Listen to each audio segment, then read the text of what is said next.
Chapter 392.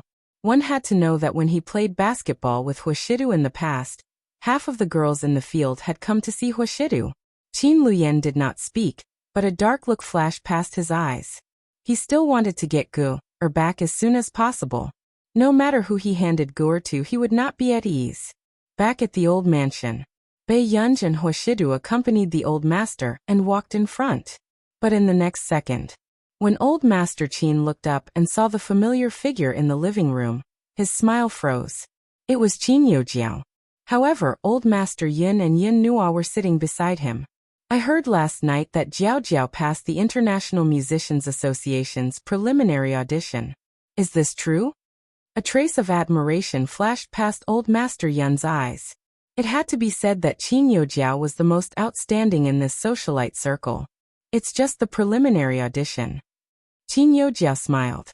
Beside her, Mrs. Qin could not stop smiling when she heard old Master Yun's praise. It's impressive that you can pass the preliminary audition.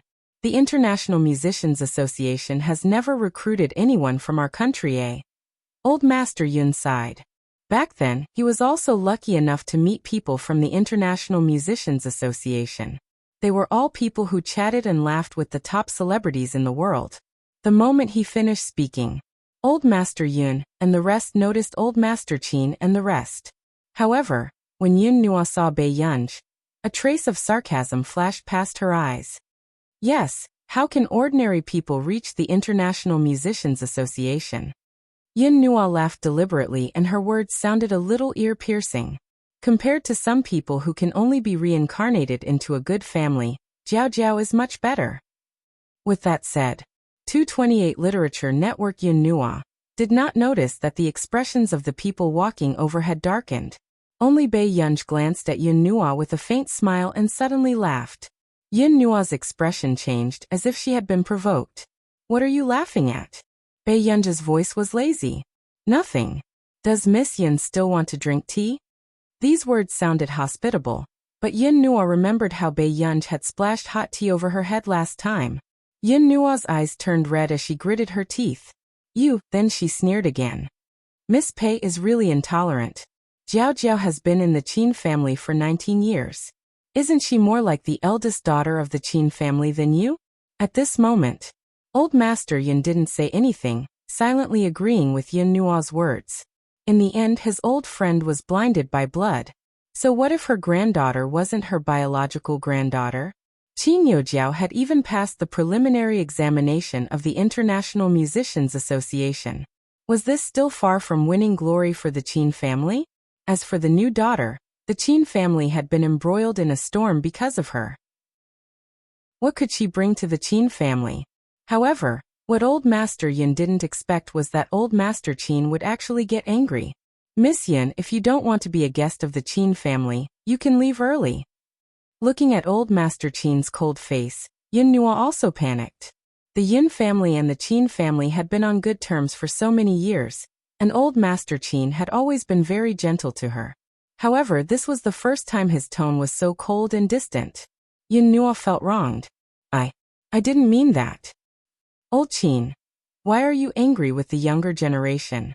Old Master Yin laughed, a trace of sharpness in his cloudy eyes as he glanced at Bei Yunj. She was indeed scheming to coax old Master Qin to this extent. Who knew? Old Master Qin slapped old Master Yun's hand away and said with a dark expression, "Stop trying to smooth things over. No outsider has the right to interfere in our Qin family's matters." Chapter 393. Before anyone could speak, Qin Luyen's voice sounded. Why is Miss Qin here? The moment Qin Yojiao met Qin Luyen's eyes, she felt inexplicably afraid. Brother. Qin Yojiao bit her lip and said pitifully, "Don't chase me away, okay?" Seeing this, old Master Yin thought of Mrs. Qin's request just now and interrupted. The child specially came to welcome old Qin. There's no need to be so distant. Even if they're not biological, they still have feelings for each other. At this moment, Qin Luyen smirked, his tone gentle and polite. However, his words made old Master Yun's expression turn ugly. Old Master Yin is so tolerant. Why aren't you willing to bring your third son's illegitimate son home? After all, he's your biological son. Old Master Yun's expression changed when his scar was exposed in public. He was so angry that he almost trembled. What did this have to do with him? However, hearing Qin Luyan's words, Old Master Qin was amused. He said gently on purpose, "Yes, Old Yun, your blood flows in the child's body. Aren't you a beast if you don't even look at her?" With that said, Mrs. Qin's face also turned pale. She had a feeling that Old Master Qin was deliberately hinting at someone. "You." Old Master Yun's face flushed red. He did not expect to be provoked by his good friend. Usually, Old Master Qin knew about this, but he never interfered in other people's family matters, so he would at most ask indirectly. But now, Old Master Yun had angered the entire Qin family. How could he not be criticized? "Alang, go and send Miss Qin out," Qin Luyan said. However, the moment Mrs. Qin heard this, she immediately stood in front of Qin Youjiao. Why should Jiao Jiao leave? If it was anyone else in the Qin family, they would not be able to deal with Mrs. Qin's pestering. She must love reading. However, Qin Luyan was an exception. Qin Luyan said calmly, "Mom should have eaten too. Send her out too." Qin Luyan. Mrs. Qin was furious. She never thought that she would give birth to such an unfilial son. Suddenly, Mr. Qin, who had come downstairs, frowned.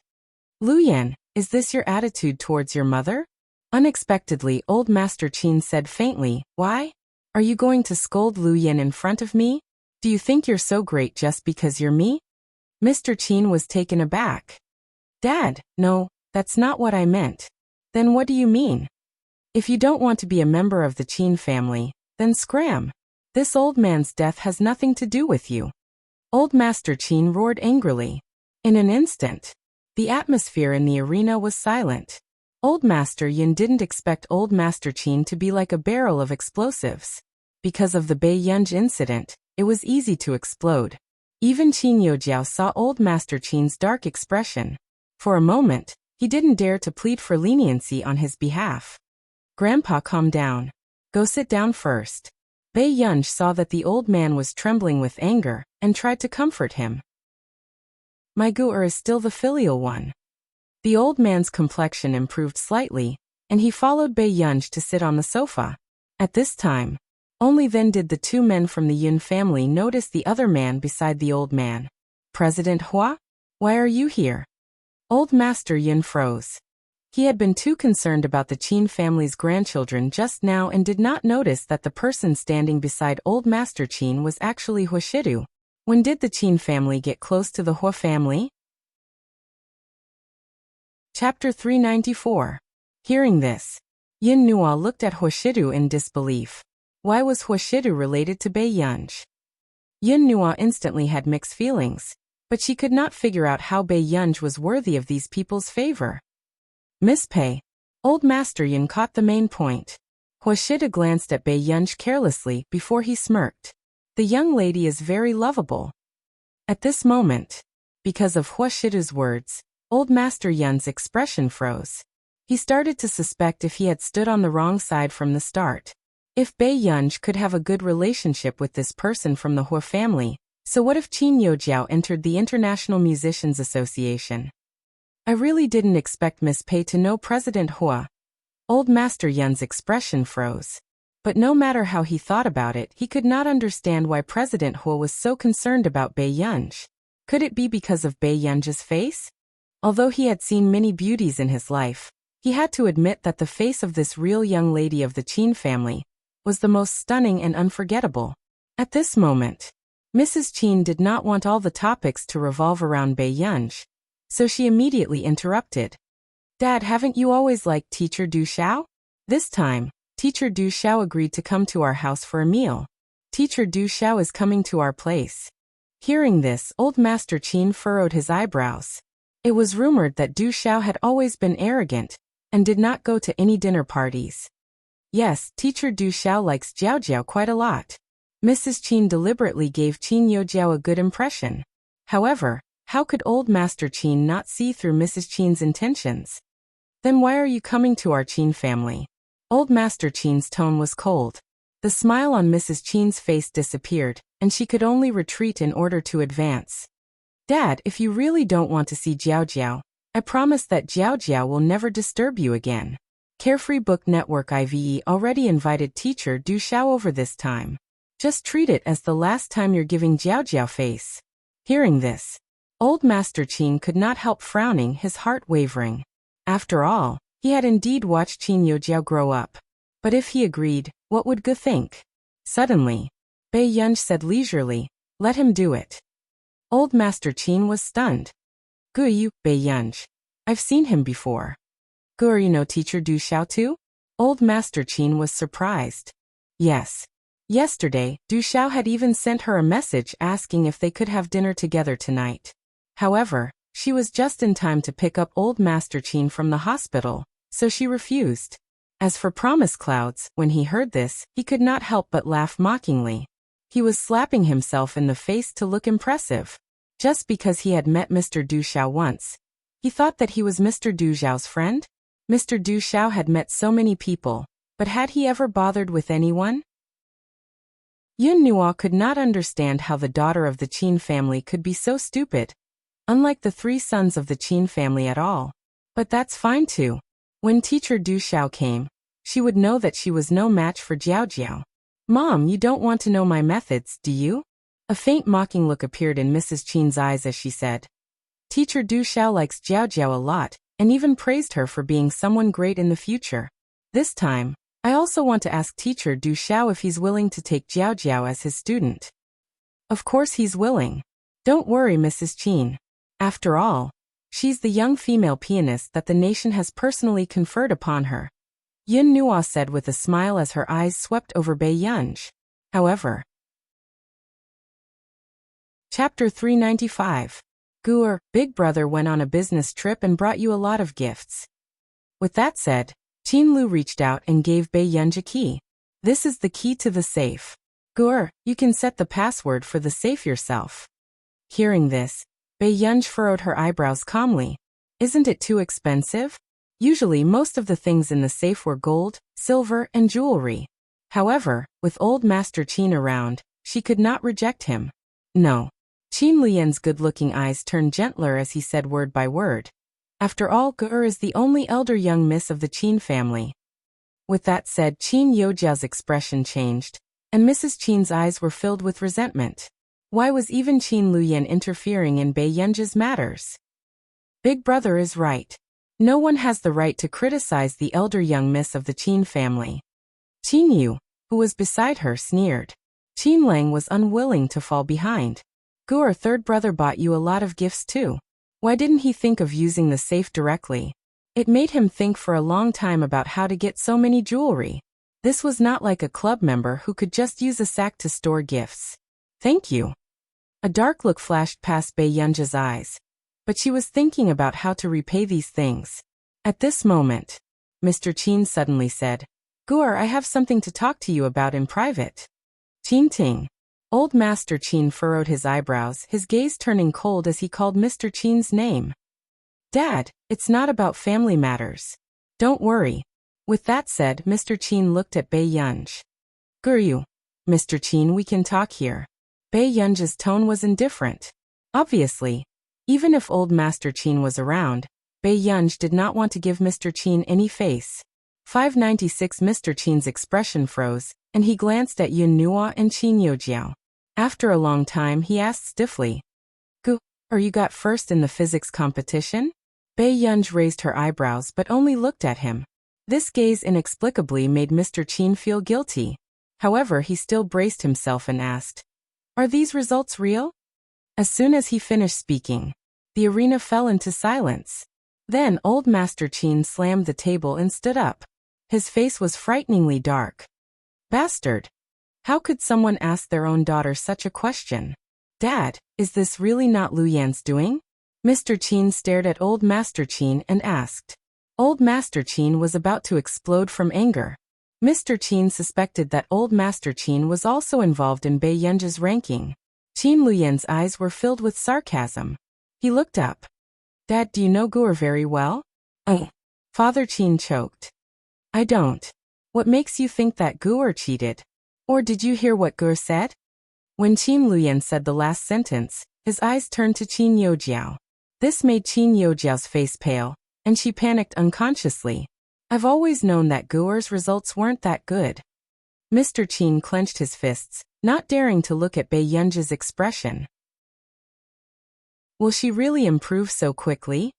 Dad, someone told you that Guer got first in the physics competition. Did that person tell you that the last time Guer was at Yun University, she was fancied by the professors of Nili University and Yun University, and was fighting for her to enroll? Qin Lang's tone was cold and mocking. Qin Yojiao instantly panicked. How did Qin Lang know about Yun University's exchange competition? Chapter 396. Beside them, Qin Luyan and Qin Yu looked at Qin Yojiao coldly. Mr. Qin was also stunned. What? Yun University and Nili University were both top elite schools. Both of them wanted Guer. Not only Mr. Qin, but even Old Master Yun, who was beside him, was stunned. Nili University. Doesn't one only get an offer if they sign up? Old Master Yun remembered that the granddaughter of a friend he knew had taken 2 years to get into Nili University. But such a school actually took the initiative to offer Bei Yunj. Yes, I heard from Guer's form teacher that it's because Guer discovered the mistake in the question set by the professor of Nili University, and was the only student who solved it. So the professor of Nili University immediately promised the offer. But Guer doesn't like maths, so she rejected it. Qin Lang scratched his silver-white short hair casually and said proudly with pride. Qin Yu continued quickly, his tone cold. So, who's the one who has ulterior motives and is sowing discord? Qin Yojiao felt a chill run down her spine, and she did not dare to look at Qin Yu's eyes. Mr. Qin choked. He did not expect that he had wronged Bei Yunj. Then before Mr. Qin could think about this carefully, Qin Yojiao suddenly stood up. Biting her lip, she walked in front of Bei Yunj and handed Bei Yunj tea, looking like she was admitting her mistake humbly. Yunj, it's my fault. I mentioned it casually and didn't explain it to Dad clearly. Don't blame Dad. I apologize to you. I'm sorry. Can you forgive me? Bei Yunj looked up lazily and stared at her leisurely. However, Qin Yojiao was certain that in front of so many people, Bei Yunj would at least pretend to forgive her. Yunj, I didn't mean to target you. Can't you forgive me? Qin Yojiao's eyes turned red as she bit her lip lightly. Beside her, Yin Nuo could not stand it anymore. She felt that Bei Yunj was deliberately making Qin Yojiao suffer. Thousands of people at this moment. Bei Yunj picked up the tea Qin Yojiao handed him. The 3 brothers frowned, and were about to remind Bei Yunj. In the next moment, Bei Yunj splashed the tea in his hand onto Qin Yojiao's exquisite face. Qin Yojiao almost screamed and immediately glared at Bei Yunj fiercely. In his heart, he wished he could cut Bei Yunj into 1,000 pieces. On the other hand, Bei Yunj's bright eyes were languid and her eyes were cold. She looked extremely unruly. She smiled lazily. Miss Qin, do I look like a moral person to you? The Qin brothers. Their worries seemed a little unnecessary. Mrs. Qin, who had just regained her senses, looked at Bei Yunj in exasperation.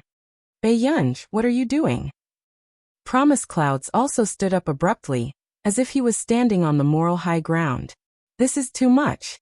Bei Yunj, are you targeting Jiao Jiao because she's easy to bully? She had never seen such an arrogant woman. Someone was apologizing to her, but she actually splashed tea on her face. Miss Yun, you've misunderstood. I only look at my mood when I bully people, not the person. Bei Yunj's red lips curled up, but in Promise Cloud's eyes, it was especially evil. Bei Yunj, you suddenly. The man beside her, who did not speak much, said softly, does the daughter of the Yun family like to interfere in other people's matters? Instantly, Old Master Yun could not care less about who was right or wrong in this matter. His expression changed immediately. Yin Nuo, what are you doing? Chapter 397. After being reprimanded, Yin Nuo looked aggrieved, but she knew that the Yun family could not offend the Huo family, so she could only sit down again. However, she could not help but think sourly. Why was Master Du helping this woman to be unreasonable? This woman was clearly cold-blooded and vicious. Then Huo Shidu's deep and magnetic voice sounded softly, and it was not difficult to hear the indulgence in it. Yun, don't scare Grandpa Qin. The rest of the people were speechless. President Hu's concern was especially strange. Hearing this, Bei Yunj nodded. Then she turned around and raised her eyebrows lazily. Looking at the drenched Qin Youjiao, she asked considerately, "Do you want to continue apologizing?" Qin Youjiao's face turned green and pale. She took a step back instinctively, afraid that Bei Yunj would splash water on her again. Suddenly Bei Yunj laughed again. Her tone was neither slow nor slow, but it was arrogant. "Miss Qin, you can go against me as long as you have the ability. But it's not a wise move to put your face in front of me."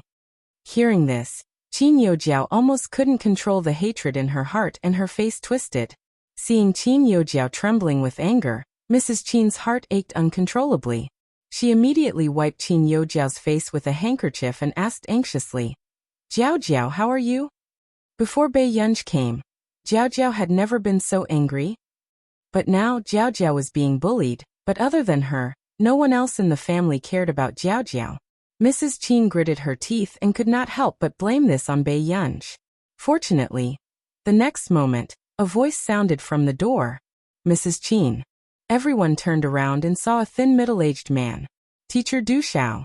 Mrs. Qin's eyes lit up, and she immediately went forward. "Why are you here so early?"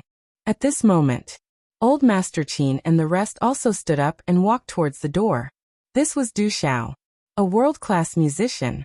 Seeing that everyone was so concerned about Du Xiao, Qin Youjiao, who had a gloomy expression just now, felt much better. There were countless students from Yin University and Nili University. Not everyone can be valued by Teacher Du Xiao and become Teacher Du Xiao's student. At the thought of this, Qin Youjiao's eyes glinted coldly. She knew that her chance to trample Bei Yunj under her feet had come. Compared to her, Bei Yunj would always be an idiot. At this thought, a smile appeared on Qin Youjiao's face. It was only when Du Xiao was welcomed into the living room that she called out sweetly, "Teacher Du Xiao." When Du Xiao saw Qin Youjiao, he also smiled. "Youjiao, I saw that you entered the International Musicians Association's preliminary examination. You're not bad. Do your best." All along, Du Xiao had been amiable towards talented juniors. "It's just a preliminary test. I don't know if I'll have a chance to pass the next round," Qin Youjiao said humbly. "You still have a chance in the second round, but in the third round, more people will be eliminated. You still have to work harder." Du Xiao thought for a moment. "Thank you, Mr. Du Xiao. I will work hard and not let you down." Seeing Qin Youjiao and Du Xiao chatting so happily, the smugness in Mrs. Qin's eyes could not be hidden. However, when she turned around, she realized that her sons were too lazy to look over. "Gu-er, come and take a photo with second brother. I still lack a screensaver." With that said, Qin Yu did not care if Bei Yunj agreed or not. He hugged her shoulders and his handsome and arrogant face leaned towards Bei Yunj. Chapter 398. Bei Yunj was speechless. From the beginning to the end, Bei Yunj was expressionless. However, Qin Yu didn't care at all. After taking a few photos, he happily set up a screensaver. Seeing this, Qin Lang was unwilling to fall behind. "Gu-er, I have a few mathematics questions that I don't know. Do you want to teach third brother?" Qin Lang looked at Bei Yunj pitifully. With his young and arrogant short silver hair, he looked inexplicably like a loyal dog. Bei Yunj looked down and saw that there were a few mathematics questions saved in his phone. Seeing this, Qin Yu could not help but curse in his heart. What a scheming B***tch. Qin Lang was from the mathematics department of Yincheng University, but he usually stayed in the club and rarely went to school. However, because of his excellent results, the school turned a blind eye to it. But now he actually had the cheek to ask Gu-er questions. Bei Yunj glanced at the question and looked at Qin Lang unconsciously. In the end, she explained it briefly to Qin Lang. After hearing this, Qin Lang was stunned. He did know how to answer this question, but the answer Gu-er taught him just now seemed to be simpler. "Gu-er, what about the other questions?" Qin Lang unconsciously moved closer to Bei Yunj, his happy eyes sweeping over Qin Yu. This was a blatant provocation. Qin Yu laughed coldly in his heart. Did this brat think that he couldn't deal with him? In the next second, Qin Yu turned around and said to Qin Luyan, "Brother, Lang seems to have a lot of time recently. Why don't you find something for him to do?" Qin Luyan's gaze swept past Bei Yunj and Qin Lang's shoulders quietly. He said calmly, "It's time for Lang to return to the company to gain experience." Qin Lang. One by house, didn't they say that he would familiarize himself with the company after he graduated? Seeing this, Mrs. Qin remembered what Qin Yojiao usually said to her. "Mom, I didn't do anything. Why do eldest brother and the rest only like Yunj and not me?" Eldest brother and the rest didn't like Yunj in the past either.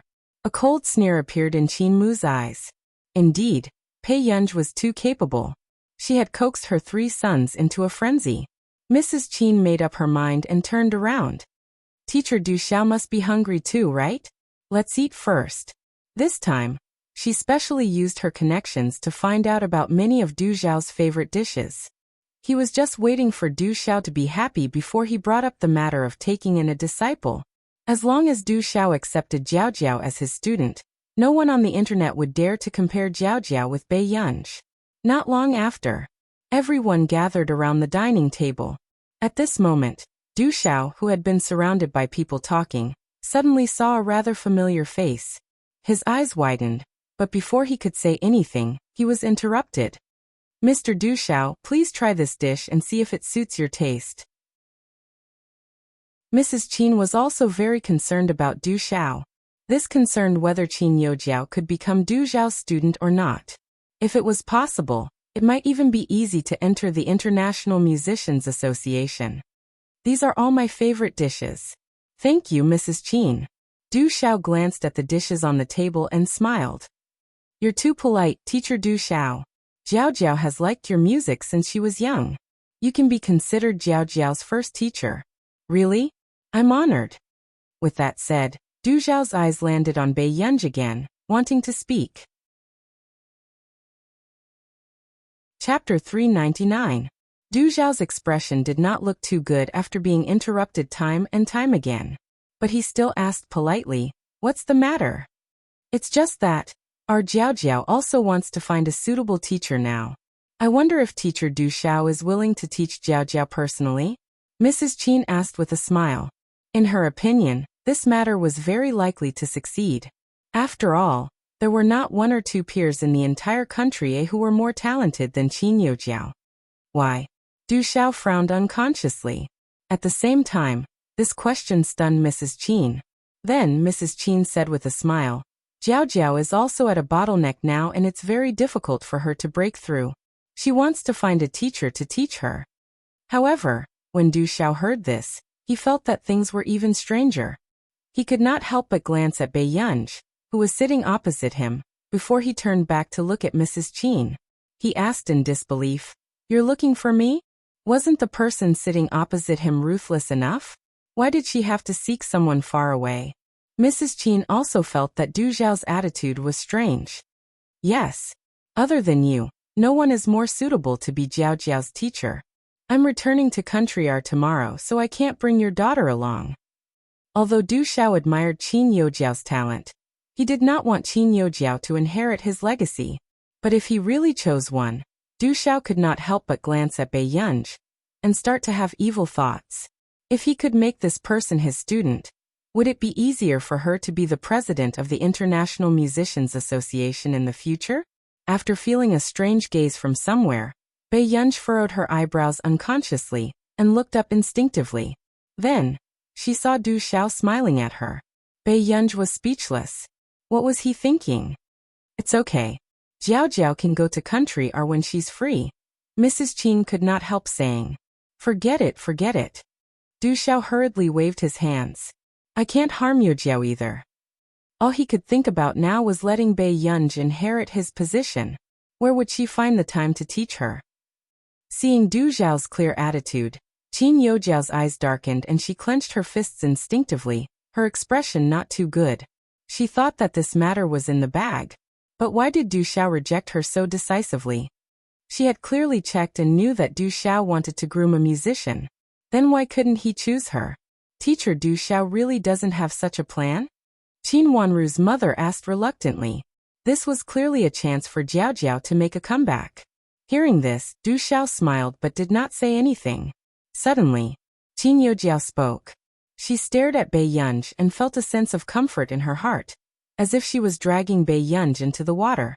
I heard Yunj play the piano last time. It's not bad either. If teacher Du Xiao thinks that I can't do it, why don't you listen to Yunj's piano and consider her? After that, Qin Youjiao was originally waiting for Du Xiao's rejection. But who would have thought? When Du Xiao heard this, he was stunned. He looked at Bei Yunj. Do you really need it? He did not know how good Bei Yunj's piano skills were, but her composition and writing skills were definitely not worse than his. If Bei Yunj wanted to find a teacher, she might have to wait for a musician from the last century to jump out of his grave. Hearing this, the rest of the people were stunned, some confused by Du Xiao's words. Only Qin Youjiao's expression changed subconsciously. A forced smile appeared on her face as she asked in a slightly stiff voice. You know Yunj? Du Xiao glanced at Qin Youjiao. After confirming that these people didn't know Bei Yunj's identity, he smiled. We met by chance. P.S. There are 2 more updates. Good people, remember to vote. Chapter 400. With that said, the entire venue was a little quiet. Old Master Yun's chopsticks accidentally fell on the table. What was wrong with this new elder young miss of the Qin family? It was clearly rumored in the industry that the fake young lady of the Qin family was extremely talented. The real young lady only had a good life, but she had no ability at all. But just now he heard about the 2 famous schools fighting for Bei Yunj. Now he saw with his own eyes that a top international musician seemed to have a good relationship with this elder young miss. The alarm in Mrs. Qin's heart rang. What you said just now means. Du Xiao could not help but look at Bei Yunj. Guer, do you really want to find a teacher? His eyes were bright as he looked at Bei Yunj expectantly. It was completely different from when he rejected Qin Youjiao righteously just now. Even if he didn't say it, she could tell what Du Xiao meant. Old Master Yun's hands could not help but tremble. He really realized that he had stood on the wrong side. However, looking at Bei Yunj's behavior just now, she was not someone who would accept an apology at all. It was useless even if he turned around to express his goodwill. I don't want to. The girl's languid and clear voice rang out unhurriedly. With that said, Old Master Yun's eyelid twitched and he could not help but glance at Bei Yunj. Did this person know Du Xiao's influence in the music industry? Didn't she see that Qin Youjiao was trying her best to please Du Xiao and become his student?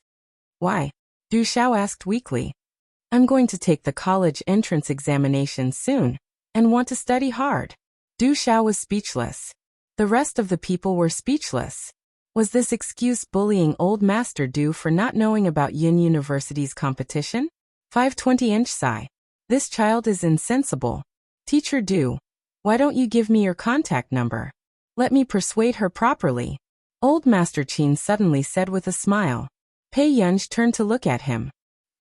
Old Master Qin pretended not to see it, and only smiled happily.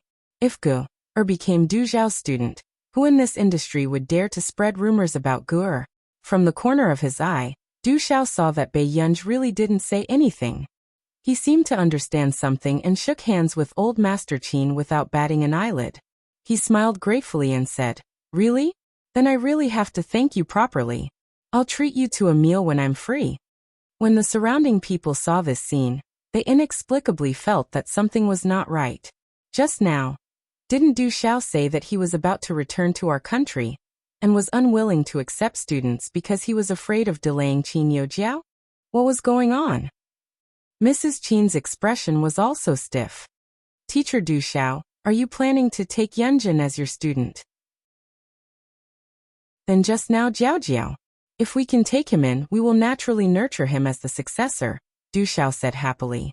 In an instant, Qin Youjiao's face paled. To be Du Xiao's successor? Then wouldn't it be very possible for Bei Yunj to become the president of the International Musicians Association? Du Xiao Laosher, how could you? Mrs. Qin's face was a mixture of green and red, and her tone was somewhat flustered and exasperated. She had used her connections to find out what Du Xiao liked, and specially asked him to come to the old mansion. In the end, the person Du Xiao liked now was Bei Yunj. But how could Bei Yunj be better than Jiao Jiao? Mrs. Qin, don't worry. Miss Qin's standard is still far from the bottleneck, Du Xiao said with a bright smile. However, these words made Mrs. Qin's face turn red and dark. Chapter 401. Did Du Xiao mean that he didn't like her? Then why did he like Bei Yunj? Under everyone's gaze, Qin Youjiao bit her lip and did not ask further. However, her expression did not change. She never thought that Bei Yunj would benefit from her finding Du Xiao. Let's eat first. What else can we talk about when we eat? Old Master Qin said with a smile with a rosy face. It was obvious that Old Master Qin did not expect Du Xiao to want to take his granddaughter in as a student. At this moment, he was already overjoyed. On the other hand, Old Master Yun's eyes had been fixed on Bei Yunj. He had a feeling that she and Du Xiao did not know each other ordinarily. Otherwise, why would Du Xiao admire Bei Yunj so much? Du Xiao did not even like Qin Youjiao, who was beside him. After the meal, Mrs. Qin and Qin Youjiao's expressions were the worst. In the end, before the Qin brothers could think of a way to get them out, Mrs. Qin left with Qin Youjiao. She did not want to stay in this place anymore. However, Mr. Qin's expression was guilty. Taking advantage of the time when Qin Lang and the other brothers were not glued to him, he walked towards Bei Yunj. Guer, what happened just now? Mr. Qin, are you here to apologize to me?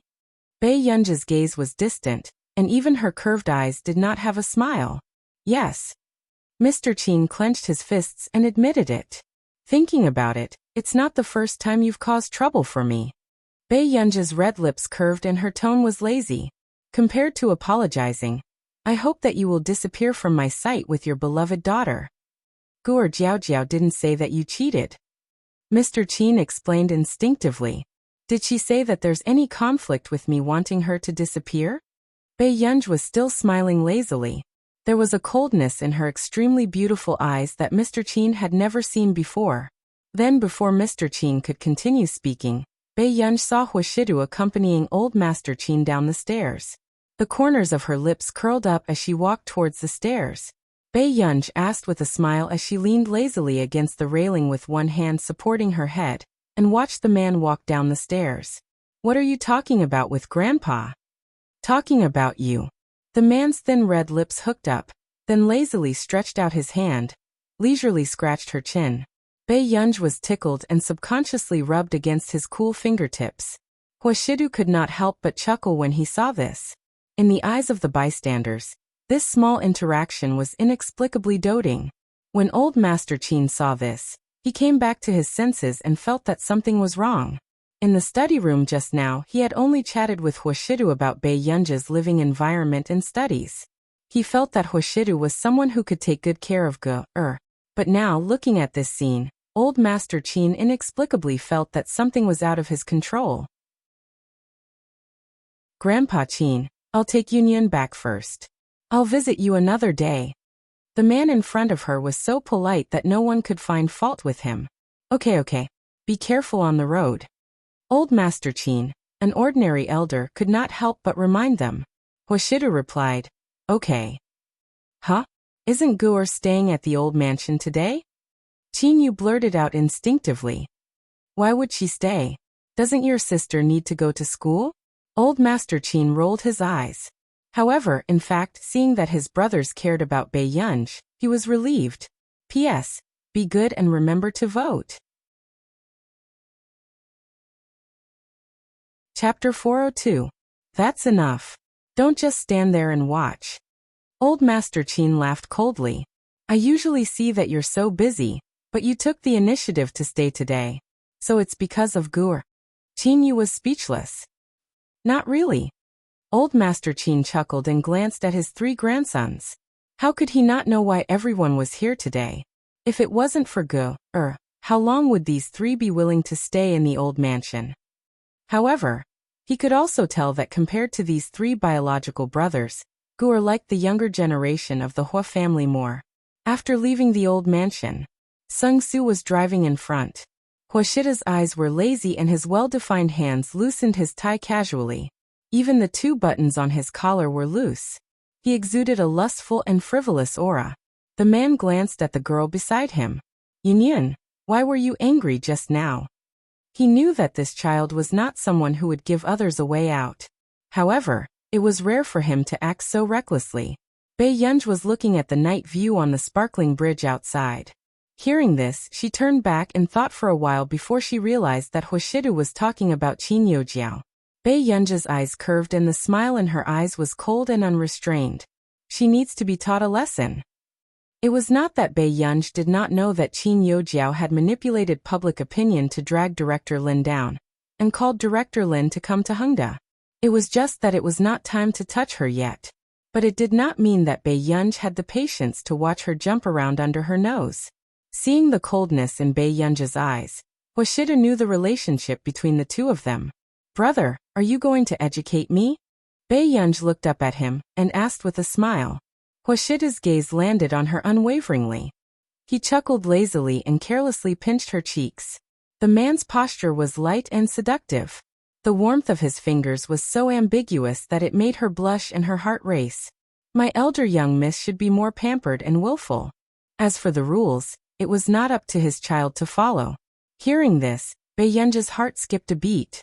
It was as if a different emotion had taken root in her heart, and was growing quietly. Before long, Hoshidu suddenly remembered what old Master Qin had said just now. Yin. Bae-yunj asked, "What's wrong?"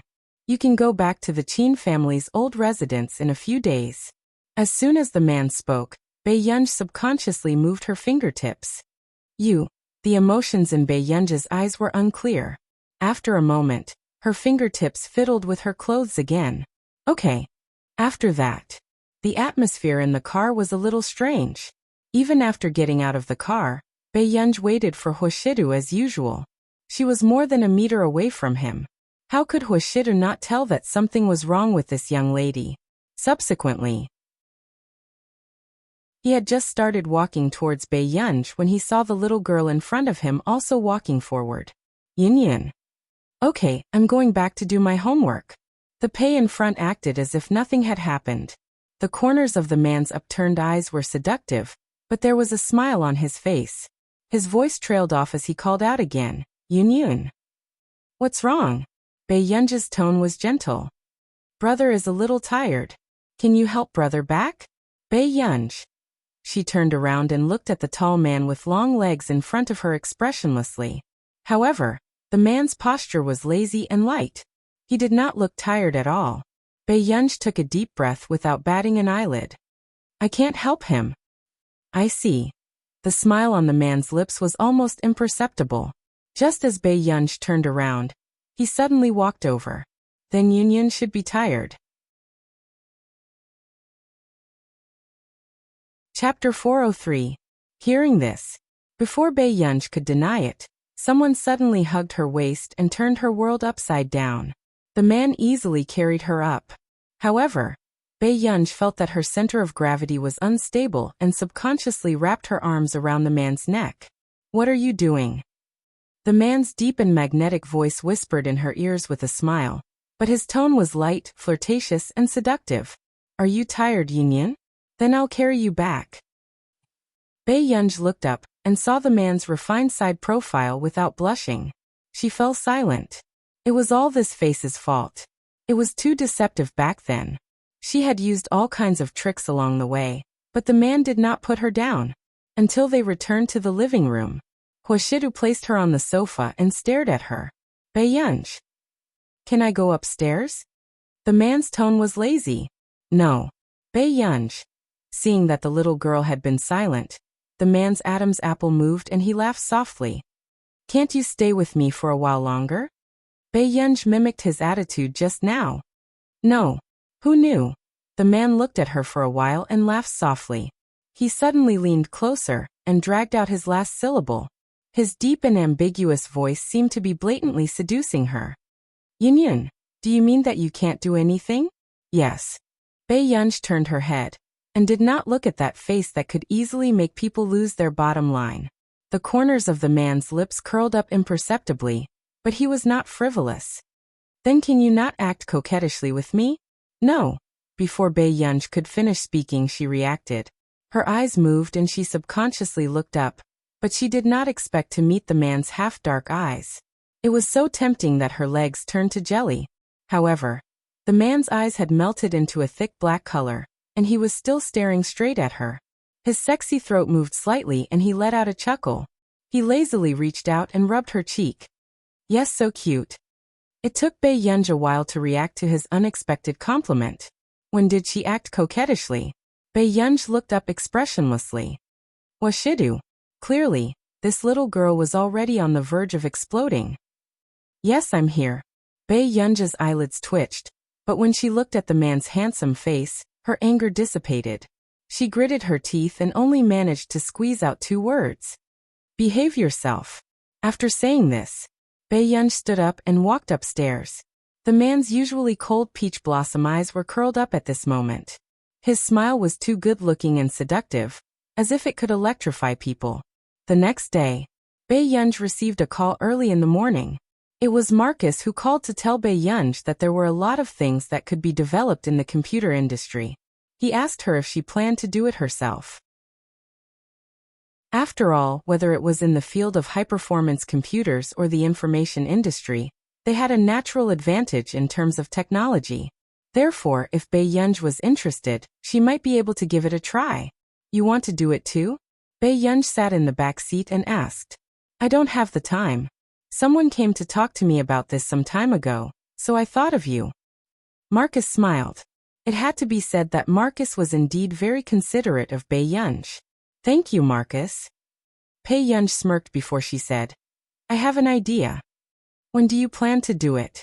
Marcus asked immediately. Bei Yunj said kindly, there's no hurry. I'll look for Delaney later. I want to catch up with him. P.S. Be good and remember to vote. Chapter 404. Marcus didn't understand at first. After hanging up the phone, he thought for a while. He only thought of one use for Delaney. Marcus was speechless. He probably didn't want to reminisce about the past, but to get some money. At this moment, Delaney, who was still admiring beauties at the banquet, was still ignorant and happy. A few days later, the results of the second round of the International Musicians Association were out. 2 members of the International Musicians Association sent her the selection video and the admission results. As there were more eliminations in the second round, Bei Yunj could not help but frown after watching a few videos of people advancing to the second round. She watched all the selection videos again. In the end, somehow, she stopped at the selection video of an old man wearing a gentleman's hat and a tuxedo. She patiently listened to this original performance and called the members of the International Musicians Association. The members of the International Musicians Association obviously did not expect Yun, who had always been cold and ignored people, to call him. Jin Jiheng was careful. Yun. Hello. I would like to ask, why didn't number 107 advance? As Bei Yunj spoke, she watched the old man's video again. Upon hearing this, Jin Jiheng immediately went to look at number 107's selection video. Another voice sounded from the other end of the phone, as if asking him what had happened. After Jin Jiheng finished explaining, there was no response from the other end of the phone. Bei Yunj was not in a hurry. She just waited in boredom. Not long after, it was another person replying to her. His voice was sharp and deep, with a hint of mockery. He's too old. Besides, this is an original song. Anyone can write it better than him. He was the one who eliminated this old man. The original song was so unpleasant. He did not know what kind of mentality he had to dare to use it to participate in the International Musicians Association selection. Girl classmate network. Did the International Musicians Association accept all kinds of trash? Jin Jiheng warned. Arn. I didn't say anything wrong. Arnie's tone was disdainful. All right, I got it. Bei Yunj restrained the light in her eyes and said unhurriedly, at a spot, and let him pass the second round. Instantly, Arn froze and his tone became sharper. Why? How can there be such a person in our International Musicians Association? He was already very dissatisfied with the recruitment of Country A's people. Now they were still recruiting such old and untalented people. Really? Because I think I can. Bae-yun said slowly. When Arn heard this, his eyes were filled with malice. He could no longer hide his dissatisfaction with Bae-yun. He sneered. Hwa-yuen, I admit that you're young and talented. But recruiting such a piece of trash, could it be that you made some shady deal with him? After all, she had been indifferent during the first round. Arn, watch your words. Kim Ji-hyung frowned and reprimanded. President Du Xiao thought so highly of Hwa-yuen. Wasn't Arn slapping President Du Xiao's face by offending Hwa-yuen like this? Afterward, before Arn could continue mocking him, he heard a lazy voice. She smiled faintly. Do you think I need to explain it to you? Arnie's expression changed. If you don't want to work anymore, get Elder Du to replace you as soon as possible, Bae-yun said casually.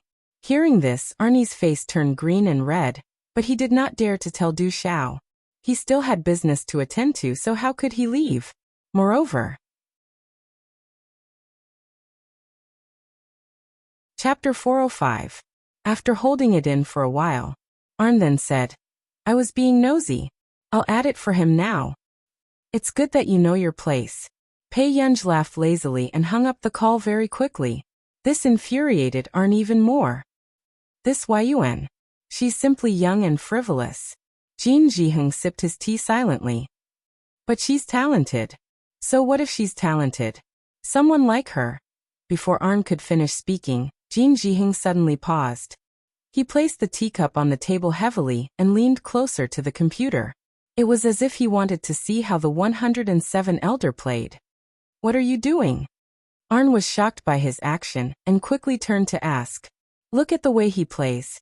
At first, Jin Ji-hyung also felt that Yun's personal preferences were a little strange. Why would she take a fancy to such an ordinary old man? But not long after, he realized that something was wrong. Look at the movements of his fingers and elbows when he plays. Also, this small section just now seems to have about 200 to 300 notes. Jin Ji-hyung was stunned. At first, he only felt that this composition and style were very mediocre. In fact, it was not likable. But now that he listened carefully, it was an original score that was extremely difficult to play. Moreover, it had a strong emotional impact. Arnie's expression changed. He did not expect that this was really the one that was almost missed. But not long after, he was still disdainful. He's already so old. What's the use of coming to the International Musicians Association? Besides, we still need to listen carefully to this song to realize that it's different. What about ordinary listeners? Bae-yun was quite interested in this score, but perhaps because the style was too different, it needed to be polished. She wrote for about 20 minutes. Just as she found the old man's email and was about to send it over, she paused. A moment later, at the end, Bae-yun typed another paragraph of text. The score is not bad. I'm looking forward to the next round. After typing, she sent it and turned off her computer. At this moment, at the Bo family residence, the atmosphere was especially strange. Bo Xiuqin glanced at father and mother Bo, who did not look too good. If grandpa likes it, let him do it. In the past, when old Master Bo was young, his family did not allow him to learn music, because he was the only heir of the family. But now that there was someone in the family managing the company, the old man could do whatever he wanted. Are we not going to let him do it now? Mr. Bo's face darkened.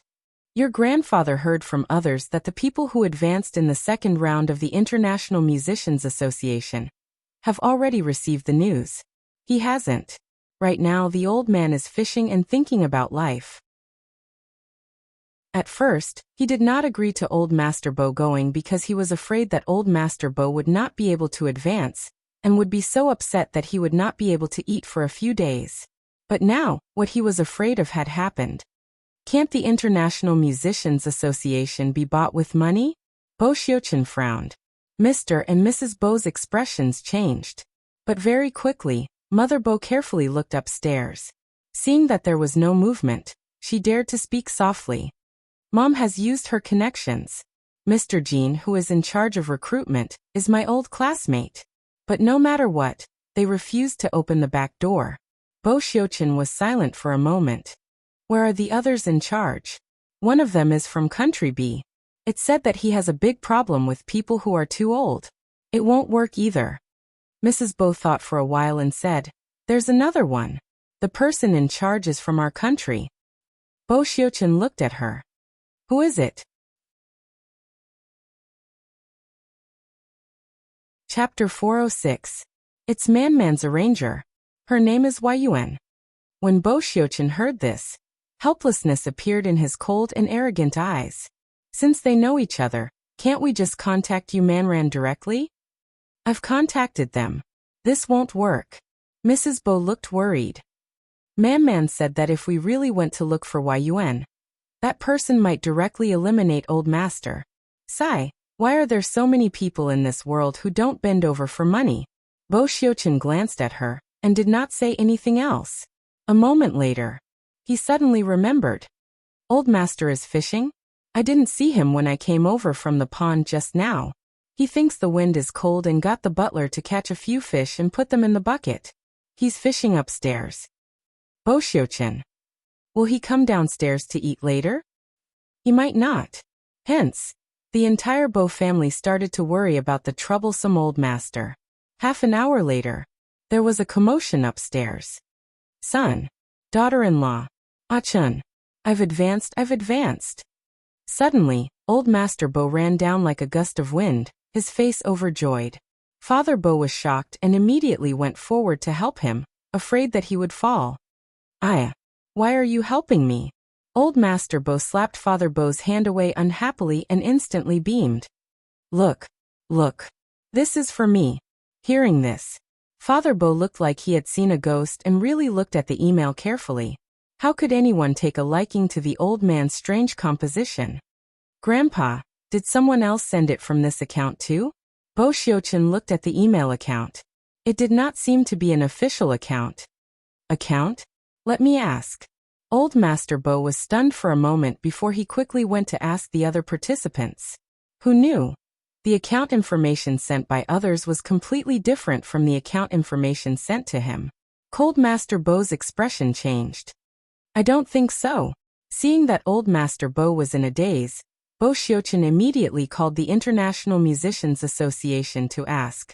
Father and Mother Bo shook their heads frantically. This old master was already agitated. What if this email was really fake and someone else's prank? However, Bo Xiuqin ignored them and continued to negotiate with the International Musicians Association. After hanging up, Bo Xiuqin turned around and said, "We don't know who sent this email. The International Musicians Association said that the official account will send an email to explain later." Oh. Old Master Bo's ears drooped, and the joy he felt just now was gone. The family of four watched the TV series expressionlessly. The atmosphere became even colder. About 15 minutes later, Old Master Bo's heart skipped a beat when he heard his phone vibrate.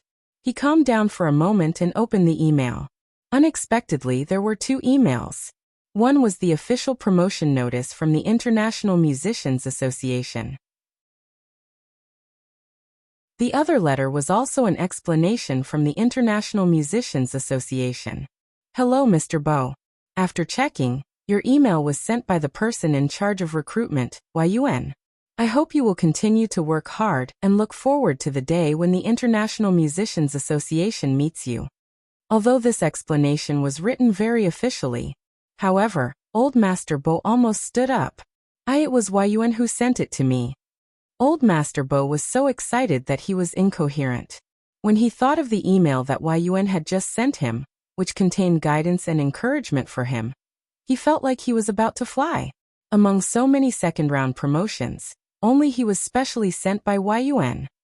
At this moment. Chapter 407. What entered her eyes was a rather long professional guide. Although it was long, there was no nonsense at all. It was very concise. It could be seen that this person in charge was not easy to get close to. It could also be seen that this person in charge really liked the old master's score. After reading it, Mr. Bo looked up and saw his son's probing gaze. It was as if he was asking him, "Don't tell me you've already bribed her?" Mr. Bo was speechless. If they really bribed him, did he need to be so anxious? However, The most reassuring thing now was that the old master had advanced. Their Bo family's crisis had also been resolved. For a few days, news about the International Musicians Association was spreading crazily online. The person who was discussed the most was Qin Youjiao, who was the youngest in the second round of the International Musicians Association. Although the fake young lady of the Qin family had made Qin Youjiao a big joke. However, in the eyes of the netizens, the nearly 18 debutante ball last time, and the second round of the International Musicians Association this time had completely turned the tables. Even her fans had increased by more than half, and the comments section was filled with praises. What kind of beautiful and talented young lady can enter the second round of the International Musicians Association? Piano tour at the age of 18. She can reach the second round of the International Musicians Association at the age of 19. Nice, her future is promising. Is there anything to be proud of in the second round of the International Musicians Association? She wasn't recruited. The person who said this is really brainless. There are only about 20 members in the International Musicians Association, and all of them are immortals. It's normal not to enter, but it's heaven-defying to enter. Qin Youjiao is already very skilled to be able to reach the second round. Yes, it said that there are more than 10,000 people who signed up this time. After the first round of elimination, only 200 people are left. There are only 20 to 30 people who advanced in the second round.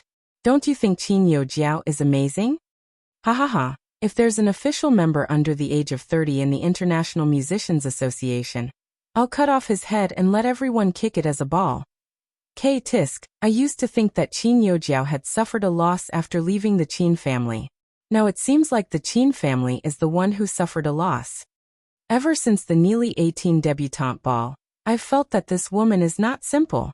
I love her. Reading these comments, Qin Youjiao's lips curled up. But suddenly, a caller ID appeared on the phone screen. Qin Youjiao's smile froze, but she quickly picked up the call. How is it? Does it feel good to be the center of attention after the second round? The woman's voice sounded. Hearing this, Qin Youjiao knew very well that now that she had everything, this woman would make her pay a greater price. Thank you. The woman sneered. There's no need to thank me. You've passed the second round, but it'll be difficult for you to pass the third round. What do you mean by this? Qin Youjiao's heart seemed to be in her throat as she asked subconsciously. When I arranged this for you, I didn't investigate the person in charge. I only found out yesterday that the person in charge is Yun. The woman's words immediately made Qin Youjiao's voice turn sharp. Her face turned pale. What? How is this possible? Didn't Yun just enter the International Musicians Association? How could she be in charge of this recruitment? Speaking of which, it's all because of Yun that Country A has these 2 spots. Therefore, the president loves her and her dog. The woman smiled. It's normal that she's the one in charge this time. However, what you need to worry about is that she interfered in the second round of selection. Qin Youjiao pursed her lips. Can't you help me settle it? With that said, laughter trailed from the other end. Chapter 408. I've asked. Yin has the final say in this recruitment. The woman answered without hiding anything. However, Qin Youjiao's heart tightened. But didn't you say that you would help me get a spot? With that said, anger rose in Qin Youjiao's heart as her eyes filled with jealousy. What right did Yun have to be chosen by Du Xiao? And she couldn't. Jiao, why are you in such a hurry? Of course I'll help you. The woman added. I'm saying this because I don't want you to be affected by your emotions. Yun isn't the students, you know. Even if there's a difference, it won't be too big. After all, with her ability, it's possible for her to succeed as the president in a few years. It was only when Qin Youjiao regained her senses that she realized the difference between her and Yun. She gritted her teeth and asked, I know what you mean. Then what do I have to do to get a spot in the International Musicians Association? Remember the website address. Hearing this, the woman chuckled. Qin Youjiao's eyes turned red. However, there was silence on the other end of the call. Qin Youjiao froze. Using Yun's score? But Wei Yuan was the person in charge of the recruitment. Could she be allowed in? Don't worry, I'll get her new score for you. As long as you can play it. She can only swallow this matter obediently. I heard from my people that Wei Yuan likes music scores very much. Then why don't? You can use her new score for the 4th round. Hers. Hearing this, Qin Youjiao understood completely. This was this woman's scheme. On one hand, she was using her to suppress Wei Yuan. Qin Youjiao clenched her fists. But didn't you say that she might succeed as the president? Could she continue to stay after offending the future president? As long as you listen to me, you'll be fine. What help? I have a friend who studies computing. Can you help him find a capable teacher? On the other hand, she wanted Wei Yuan to hate her. This way, she could only listen to her. Qin Youjiao gritted her teeth, knowing that this was her only way. I promise you. But I have a favor to ask you for. Isn't there still a week? I'll give you a new score in 3 days. Bei Yunj was standing in front of the apartment building. As soon as she picked up the call, she went straight to the point. That's not what I'm talking about this time. For the past few days, Bei Yunj had been busy with the project and didn't pay much attention to the International Musicians Association. Who knew? The next day, Du Xiao personally called again. Bei Yunj. Keep an eye on me? Yes, I've been investigating for 2 days and found out that someone wants to steal your new score. Be careful these days. You can send me the score a week later. Du Xiao did not forget to remind her. Also, don't put the score in the computer. Use a paper to write it down. Du Xiao's eyelids twitched. Bei Yunj. Then what is it?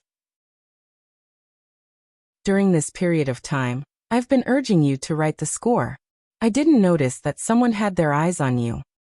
I understand. Bei Yunj raised her eyebrows.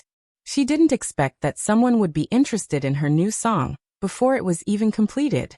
After a while, she was afraid that that person would have a backup plan and simply hack into Bei Yunj's computer to steal the score. After all, she still did not know who that person was. However, he could even bribe someone from the International Musicians Association. It was obvious that that person was very powerful. She suddenly laughed. Elder Du, I have something to trouble you with. What is it? Bei Yunj said. Can you continue investigating this for me? Don't worry. Even if you don't say anything, I'll investigate this. After all, you're a member of the International Musicians Association now. Hearing Du Xiao say this, Bei Yunj nodded. Chapter 409. Thank you, Elder Du. Du Xiao smiled. I've found out. What do you plan to do? Bei Yunj's eyes curved and her casual tone carried a hint of playfulness. Since someone misses me so much, of course I have to return the favor. Not long after hanging up the phone, a voice sounded from the elevator. Guer, why are you here? Director Lin had just come downstairs. When she saw Bei Yunj downstairs, her heart ached as she tugged at her. However, her tone was gentle as she scolded. The weather is so hot. What are you doing downstairs? I'm free today, so I wanted to accompany you. Bei Yunj's red lips curled up. She didn't know if Director Lin had woken up at this time, so she waited downstairs. She thought that Director Lin would also go to buy groceries in the morning. I think you're trying to anger me to death. What if you get a heat stroke on such a hot day? The old lady wiped Bei Yunj's sweat with heartache and continued to nag. Even if you miss Grandma, you shouldn't wait downstairs. Can't you just call Grandma? It's okay. I'm also happy to wait for Grandma downstairs. Bei Yunj's eyes were too beautiful. When she smiled, the old lady's heart melted. This is the key. Go upstairs and watch TV for a while. Grandma will go buy groceries and come back to cook something delicious for you. Director Lin had always wanted to see Bei Yunj, but she was afraid that Bei Yunj would be bored if she accompanied an old lady like her. Therefore, Director Lin rarely called Bei Yunj. However, this time, Director Lin was already overjoyed that Bei Yunj took the initiative to look for her. Grandma, I'll accompany you to the market. Bei Yunj didn't wait for Director Lin to refuse and held her arm as they walked out. However, she didn't expect, suddenly, there was the sound of high heels clicking on the ground behind them. A figure almost knocked Director Lin down. delicacies. Fortunately, Bae Yunj was holding onto Director Lin's arm. A trace of coldness flashed past Bae Yunj's eyes as she looked up at the young woman in a suit. But before she could speak, Director Lin hurriedly grabbed her hand. "Goo, this little girl is opposite of mine. She was probably in a hurry because she was going to be late. It doesn't matter." Bae Yunj restrained the coldness in his eyes and said lightly, "Yes, Grandma, let's go shopping." "All right." In the wet market, watching Director Lin buy groceries, Bae Yunj couldn't say anything. She could only help Director Lin carry the groceries. As she lazily held her phone, she opened her contact list and found the person in charge of Director Lin's community. "Hello, is there a woman in her 20s or 30s living in my grandmother's apartment?" "Very soon." The person in charge, Little Li, replied. Shaoli, yes, the resident of 401, He Maching, is the only 26 to 27-year-old woman. Seeing this, Bae Yunj typed another paragraph. "Yes, ask her to move out this week. She doesn't have to pay this month's rent." Seeing this message, the person in charge, Shaoli, seemed to be shocked for a while before he replied, "Okay." This condominium was actually under Bae Yunj's name. However, the condominium that Bae Yunj bought in the beginning was another personal condominium in this community. However, Director Lin felt that it was too big, so Bae Yunj had no choice but to buy a smaller multi-unit condominium. He chose the most comfortable one for Director Lin to live in. As for the rest, he asked the person in charge to help him rent. After all, Bae Yunj bought the entire condominium to make it easier for Director Lin to choose a neighbor. Suddenly, the auntie's voice sounded.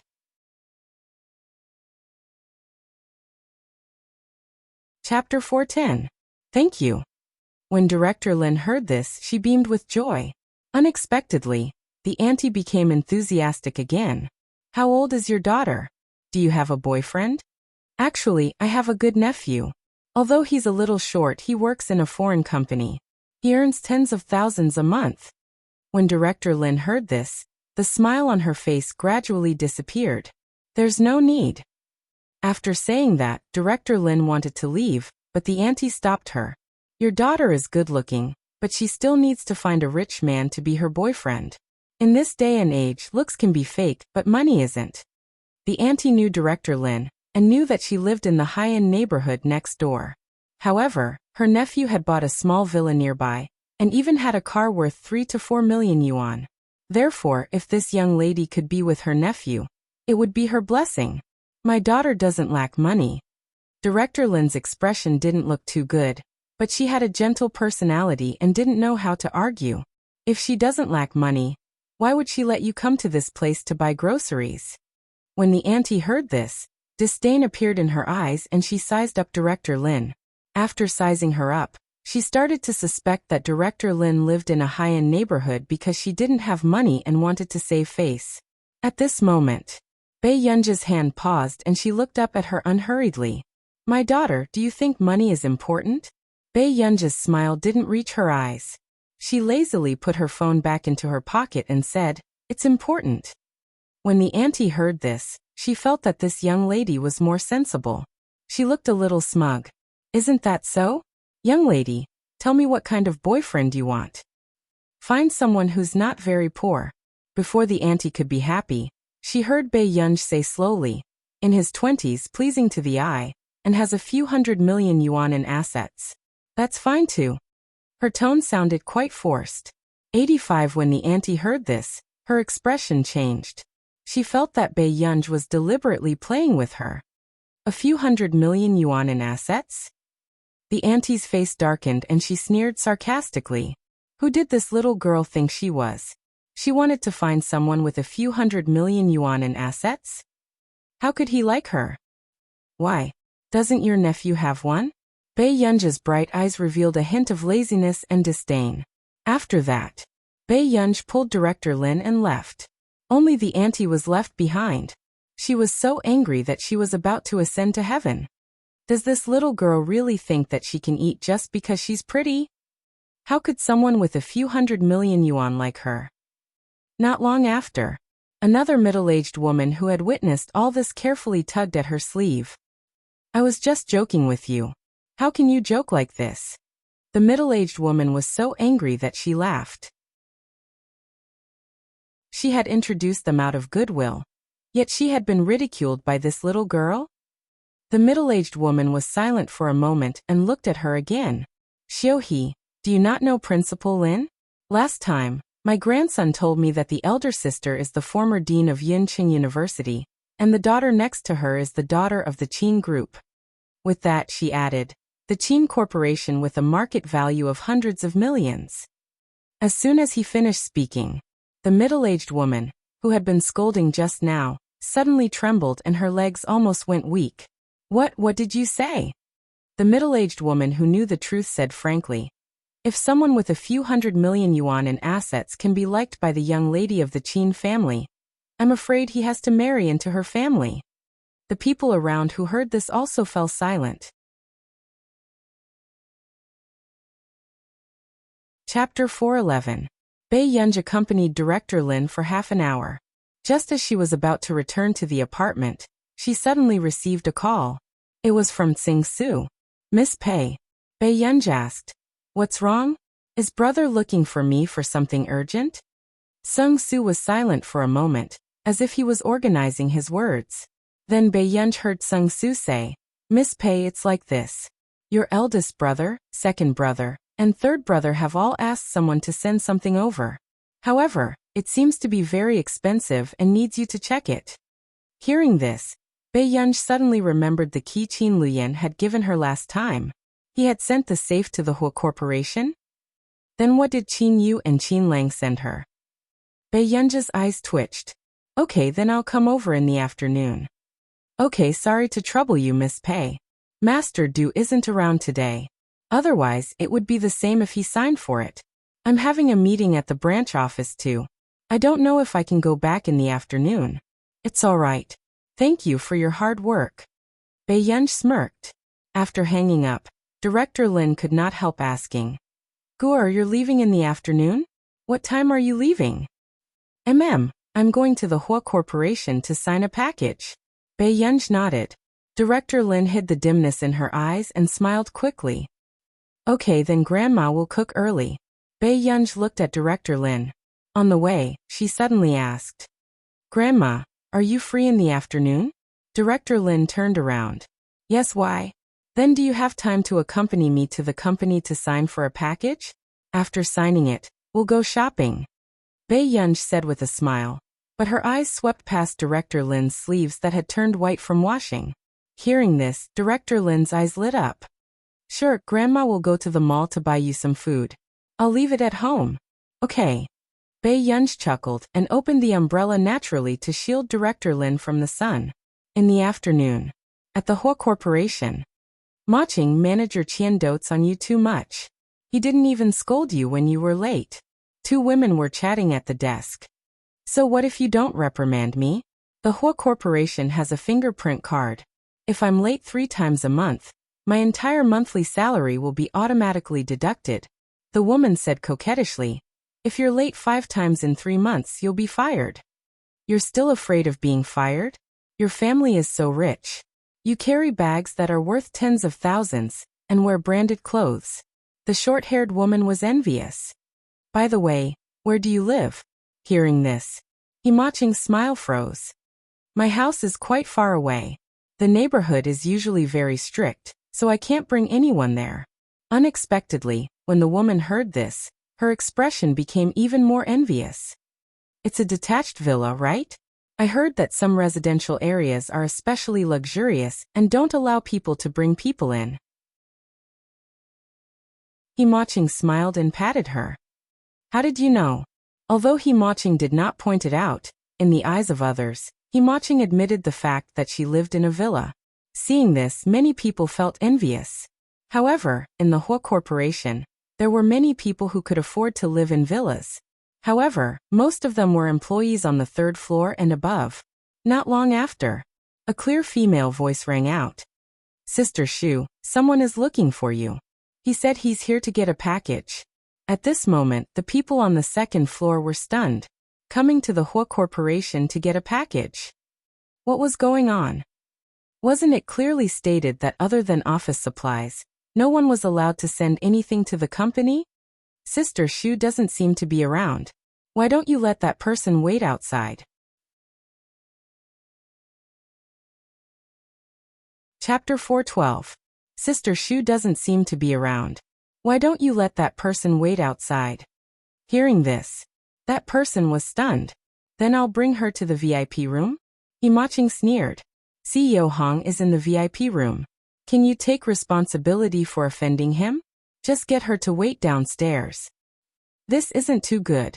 After all, she's here to look for Sister Shu. The woman with the bra was a little reserved. Himaching glanced at her with a hint of disdain and sarcasm in her eyes. Her face was full of superiority. Jejia, you have to work hard too. A year ago, we were in the same batch of interns. Now you're still the most marginal person on the second floor. You might as well go home and sell fish for your mother. With that, Jejia's face turned red and pale.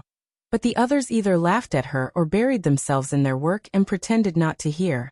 Everyone knew that Jejia's family was not well off, and she relied on her mother to sell fish to support her family. As for Himaching, she was wearing branded clothes and was still living in a villa. The difference in social status between the two of them was huge. I'll go and deliver tea to CEO Hong. Before Jejia could leave, Himaching called out to her condescendingly. Wait. Jejia stopped in her tracks and did not dare to turn back. At this moment, Himaching walked towards her and smiled softly. I'm afraid you can't take care of CEO Hong. Let me send him off. As for the one who came to get the parcel, tell her not to go upstairs. Who knows if her hands and feet are clean? With that said, Himaching smiled and left confidently. When Jejia left with an ugly expression, she bumped into Himaching touching up her makeup at the corner of the long corridor. On the second floor, Himaching was indeed one of the prettiest. Jejia pursed her lips, adjusted her black-rimmed glasses, and went downstairs silently. She asked the front desk and found the young lady who was holding the parcel. 7 questions, miss. May I know who you are? Halfway through Jejia's sentence, Bei Yunj turned around. Her bright and beautiful face made one instantly dazed. However, there was no warmth in her beautiful eyes. After Jejia came back to her senses, she immediately continued. You're Miss Pei who's here to collect the parcel, right? Bei Yunj replied. Yes. At this moment, Jejia felt that she had heard the surname Pei somewhere before. Yet he couldn't remember. Jejia glanced at Bei Yunj and bowed seriously to Bei Yunj. I'm sorry, Miss Pei. Sister Shu isn't here. I might have to trouble you to wait here. While you're waiting, I'll be here with you. Is that okay? Hearing this, Pei Yunj glanced at Director Lin unconsciously. She asked, how long will it take? If Sister Shu wants to have a meeting, it will take at least 20 minutes and at most 40 minutes. Then can I go upstairs? Bei Yunj asked. Previously, when she came to the Huo Corporation, Sung Su had personally come down to pick her up. She had also used the exclusive elevator. This time he did not expect that things would become so troublesome when Sung Su was not around. I may not have the right to do so, Jejia said awkwardly. Supervisor Qian hated her to begin with. If Supervisor Qian used this as an excuse to make a fuss, she might be fired. If she were to resign, how would the family be able to handle it? Bei Yunj could tell that Jejia was in a difficult position, so she did not insist. Instead, she sent Sung Su a message. But after a few minutes, the message was like a stone sinking into the sea. There was no reply. Chapter 413. Then I'll think of a way. Jejia's face inexplicably heated up. Then, her eyes lit up and she whispered to Bei Yunj. Miss Pei, my work desk is on the second floor. Why don't you and your grandmother come to my place first? Anyway, her work desk was at the edge, and no one usually paid attention to it. Bei Yunj looked at the honest girl in front of her, and couldn't help but chuckle. She smiled and her eyes seemed to light up. Okay, thank you, sister. However, when she went upstairs, Jejia realized that something was wrong. Had she seen this lady's grandmother somewhere before?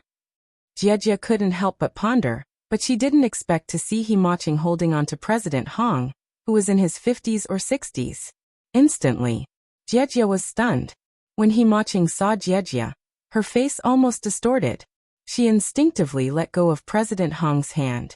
What are you doing here? Himaching's face darkened as she questioned. I brought a guest. Panic flashed across Jejia's eyes and she lowered her head guiltily. As for Himaching, her face darkened. She didn't expect Jejia to dare to go against her. Before she could speak, she looked up and saw Director Lin. She instantly panicked. Why is that old fart next door here? No. She couldn't let these two people stay in the Hua Corporation. What if this old fart spouted nonsense in the company and told others that she only lived in a high-end apartment? What should she do? Director Lin also recognized Himaching, and a smile appeared on her face. Isn't this he? Don't talk to me. Do I know you? Himaching interrupted her sternly, but she didn't notice that Bei Yunji's gaze had turned cold. Director Lin had always been easy to talk to, but after being stabbed, the smile on her face froze. Quick Reading Network, Jejia, are you in cahoots with them? Himaching's sarcastic tone attracted the attention of many people because her voice wasn't soft. What nonsense are you talking about? Jejia's face turned pale. I'm talking nonsense? Don't tell me she's your old mother, the one who sells fish? What about this woman? With that, Himaching sneered. Just as she was about to turn her head and continue mocking him, she unexpectedly bumped into a pair of cold eyes with a faint smile. For a moment, his scalp went numb. Who was this girl? After regaining her senses, the first thing Himaching noticed was Bei Yunji's impeccable face. Then, she looked at Bei Yunji's clothes. There was no logo, and it didn't look like a brand new product. She was indeed just a good-looking little girl. This young lady is... Suddenly CEO Hong, who had been silent all this while, spoke. Himaching turned around and saw CEO Hong staring at Bei Yunji. His eyes were filled with lust. Immediately, jealousy and hatred welled up in his heart. CEO Hong, who knows if the people outside are clean? Let's go back. Changing the topic, Himaching looked at Jejia arrogantly. Wang Jia, you'd better take her down now. Otherwise, I'll make you pack your things and scram this month. After saying this, Wang Jiagong's face paled. Suddenly, a faint sneer sounded behind him. What are you laughing at? Grandma, let's go to the third floor. The barking on the second floor is quite scary. Bei Yunji's lazy voice was arrogant and presumptuous as it sounded unhurriedly. But after saying that, Himaching's face darkened. What did you say? Chapter 4:14. As soon as she finished speaking, many people's inquisitive gazes landed on the three of them. Director Lin instinctively frowned and wanted to protect Bei Yunji behind her. Who knew? Bei Yunji suddenly laughed and asked in a lazy tone. Why, Miss He? Is your indenture contract hidden in the company? For a moment, the atmosphere on the field was hard to restrain. Director Lin and Wang Jili beside her were stunned. They did not expect such a beautiful girl to say that. What did you say? Do you dare to say it again? Himaching's expression changed as she gritted her teeth and looked at Bei Yunji. Grandma, let's go upstairs. Bei Yunji held Director Lin's hand as if nothing had happened and slowly pressed the elevator button for the third floor. Seeing that Bei Yunji was ignoring her, Himaching almost went crazy with anger. She gritted her teeth. Who allowed you to go upstairs? However, Bei Yunji still brought the two of them up to the third floor without changing her expression. Miss He, since you're afraid that their hands and feet are dirty, I'll go upstairs and help you keep a lookout. With that said, CEO Hong naturally entered another elevator, not giving Himaching any chance to reject him. Obviously, CEO Hong wasn't helping her keep a lookout. He had clearly taken a fancy to that woman just now. Himaching was furious and walked to Manager Qian's office with a dark face. In the VIP room on the third floor. Miss Pei, you're really amazing. Wang Jia couldn't help but praise her. She didn't dare to treat Himaching like that. Are you very afraid of her? Bei Yunji glanced at her. Wang Jia paused and handed the water she had just brought to Bei Yunji and Director Lin. After the two of them thanked her, Wang Jia said, I'm a peripheral figure in the company. Her boss likes her and her family is rich. Wang Jia forced a smile. It's inevitable that she feels inferior. Hearing this, Bei Yunj glanced at her and didn't say anything. But a few minutes later, an unfamiliar call came. It was Sister Shu, whom Sung-soo had arranged for her. "Miss Pei, I'm really sorry. Something happened in the marketing department. I was in a hurry to make arrangements and forgot to ask someone to pick you up outside." Bei Yunj replied lazily, "It's nothing." "Then have you entered the company?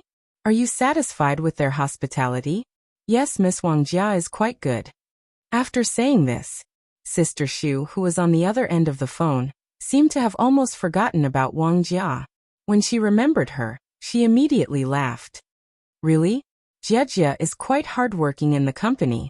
Find an opportunity to arrange a better job for her this year." Sung-soo had a good relationship with her and had told her everything clearly. He could offend anyone but Miss Pei. "You can continue with your work." Bei Yunj smiled. "All right, don't worry. I'll be there in 15 minutes. However, after the call, Bei Yunj did not expect that a young man would come up to the third floor faster than her. "Miss Pei, is that you?" Bei Yunj replied, "Yes. It's like this. Your 3 boxes, I'll get someone to bring them to the third floor. After you've checked them, I'll send them back for you. Is that okay?" Bei Yunj nodded. "Okay, sorry to trouble you." "You're welcome.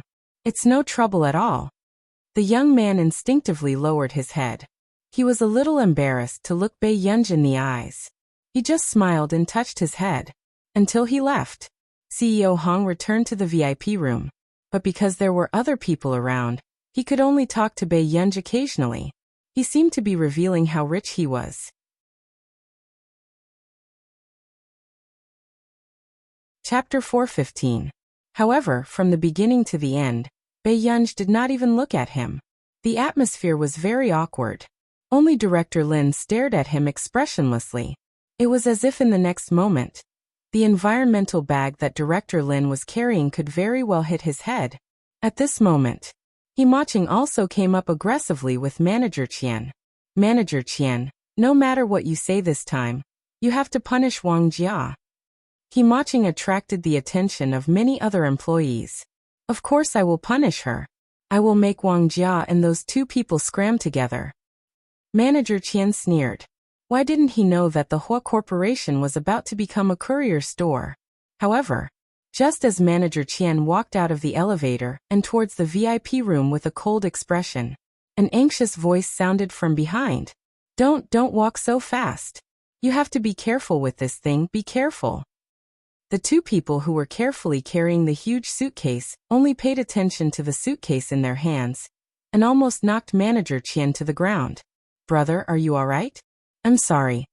The person carrying the huge suitcase wanted to poke his head out to look at Manager Qian, but was completely blocked by the suitcase. He could only shout at the back. After apologizing, the 2 of them carried the suitcase into the VIP room. However, when Manager Qian saw this scene, he was so angry that smoke almost came out of his 7 orifices. However, before Supervisor Qian could start cursing, another 4 people came from behind, carrying 2 large safes. Everyone was stunned. What the heck? Packages are stored in safes? I almost thought that there were gold and silver treasures inside. Ha ha ha. Did you see that suitcase clearly? It's a limited edition custom-made VIO. It costs 6 to 7 million yuan. It's hard to buy it even if you have money. Do you think a normal person would use this suitcase to store packages? Hearing this, everyone understood. So it was a high-end imitation. At this moment, Manager Qian had already walked into the VIP room with a dark expression. The others were also secretly watching. CEO Hong deliberately said to Bei Yunj, "It's normal for girls to like luxury goods, but it's so cheap to buy a fake one. Why don't I buy you a real one?" Bei Yunj glanced at him with an impatient look in his eyes. "Do you have a lot of things to do?" Just as CEO Hong was about to continue speaking, his eyes met with Bei Yunj's cold gaze, and he subconsciously felt a chill run down his spine. Subsequently, before Bei Yunj could take out the keys from her pocket, she heard Himaching speak arrogantly. "Manager Qian, it's this young lady who insisted on coming to the VIP room. Those who don't know better would think that she's someone from the Hua Corporation." Manager Qian's face darkened and he sneered. Miss Pei, you said that your sister Shu's guest. Do you have evidence? Hearing this, Wang Jia immediately explained. Supervisor Qian, she really is. Big sister Shu said. Shut up. Who are you to speak here? Supervisor Qian glanced at her coldly and reprimanded her. Wang Jia's face turned red and white, but surprisingly she still insisted. No matter what, Miss Pei is indeed Big Sister Shu's guest. This package also says Miss Pei. If you chase Miss Pei out, Big Sister Shu will be angry. Seeing that Wang Jia still dared to refute him, Manager Qian felt that Wang Jia was becoming more and more daring. He sneered. Alright, then I want to see if Big Sister Shu will appear here. As soon as he finished speaking, Bei Yunj glanced at him casually and then took out a key. Are you going to stand here and watch me open the package? Chapter 416. Why do you have gold inside? Manager Qian's tone was sarcastic and disdainful. When Bei Yunj heard this, she glanced at him unhurriedly and did not say anything. She turned around and looked at the two safes and leather suitcases. Her eyelids twitched. Suddenly, Bei Yunj received a message. She opened it and realized that it was from Qin Lang. Qin Lang. The password of the safe is 6 asterisk asterisk asterisk asterisk asterisk. Third brother will send the key to you alone. Moo. Bei Yunj was speechless. Suddenly, Himaching's sarcastic voice sounded. Why? Are you too ashamed to open the safe? Don't you dare to use Vio's imitation to store things? Bei Yunj did not look at her at all. After putting her phone back into her pocket, she thanked the 6 of them. This lazy attitude made Himaching grit her teeth in anger. She wanted to see how this woman could continue pretending. Using a safe to store things, she really thought that her things were precious. The next moment, Bei Yunj identified the safe that Qin Luyan had given her, and her eyebrows twitched unconsciously. Last time, Qin Luyan had told her that this was not something precious. It was just some small accessories and materials for her to play with. Thinking of this, Bei Yunj took out the key and decided to open Qin Luyan's. Who knew when she opened the safe door, more than 10 pearls and diamonds the size of pigeon eggs squeezed out. No one could laugh at the scene. Bei Yunj was speechless. Wang Jia was the first to react. She immediately picked up the pearls and diamonds all over the floor. They had never seen such big pearls and diamonds in their lives. Although it looked quite real, it still looked quite real. Miss Pei, your pearls and diamonds. Wang Jia placed the diamonds and pearls on the table in fear and trepidation. When the others heard this, they felt that Wang Jia was probably stupid. These pearls and diamonds were so big, did they look real? Until they saw Bei Yunj pick up a ruby necklace and stuff the pearls and diamonds from just now into it casually. Everyone could not help but feel their hearts ache. Although they knew that the jewelry was fake, their hearts still ached when they saw it being treated like this. Suddenly, a girl sighed. That ruby necklace really looks like the eye of the god of creation. What eyes? The eye of the god of creation was sold 3 years ago for 520 million. It was bought by a rich collector. This young lady's high-quality imitation is exactly the same as the real one. The more the crowd listened, the more they felt an inexplicable strange feeling. Bei Yunj's eyes were filled with impatience from the commotion, and she glanced at the restless crowd. The next moment, everyone subconsciously shut their mouths. Just sign for it. Bei Yunj was not in the mood to continue driving. Miss, please open it. The person who spoke felt his scalp go numb. If these were lost, even if the 6 of them went to the black market to sell their organs, they wouldn't be able to afford it. Bei Yunj. Not long after, Bei Yunj continued to open the suitcase. Inside were some fashionable leather bags and clothing accessories. There were about 20 to 30 of them, and they were casually stuffed into the suitcase. It looked like it was bought from a wholesale market. The people watching unconsciously heaved a sigh of relief. That's not bad. It was just a leather bag. Look at that khaki-colored one. Doesn't it look like the same style as Princess Oprah's? I heard that there are only 2 in the world. Don't say such weird things, okay? This was a high-quality imitation. Everyone hypnotized themselves.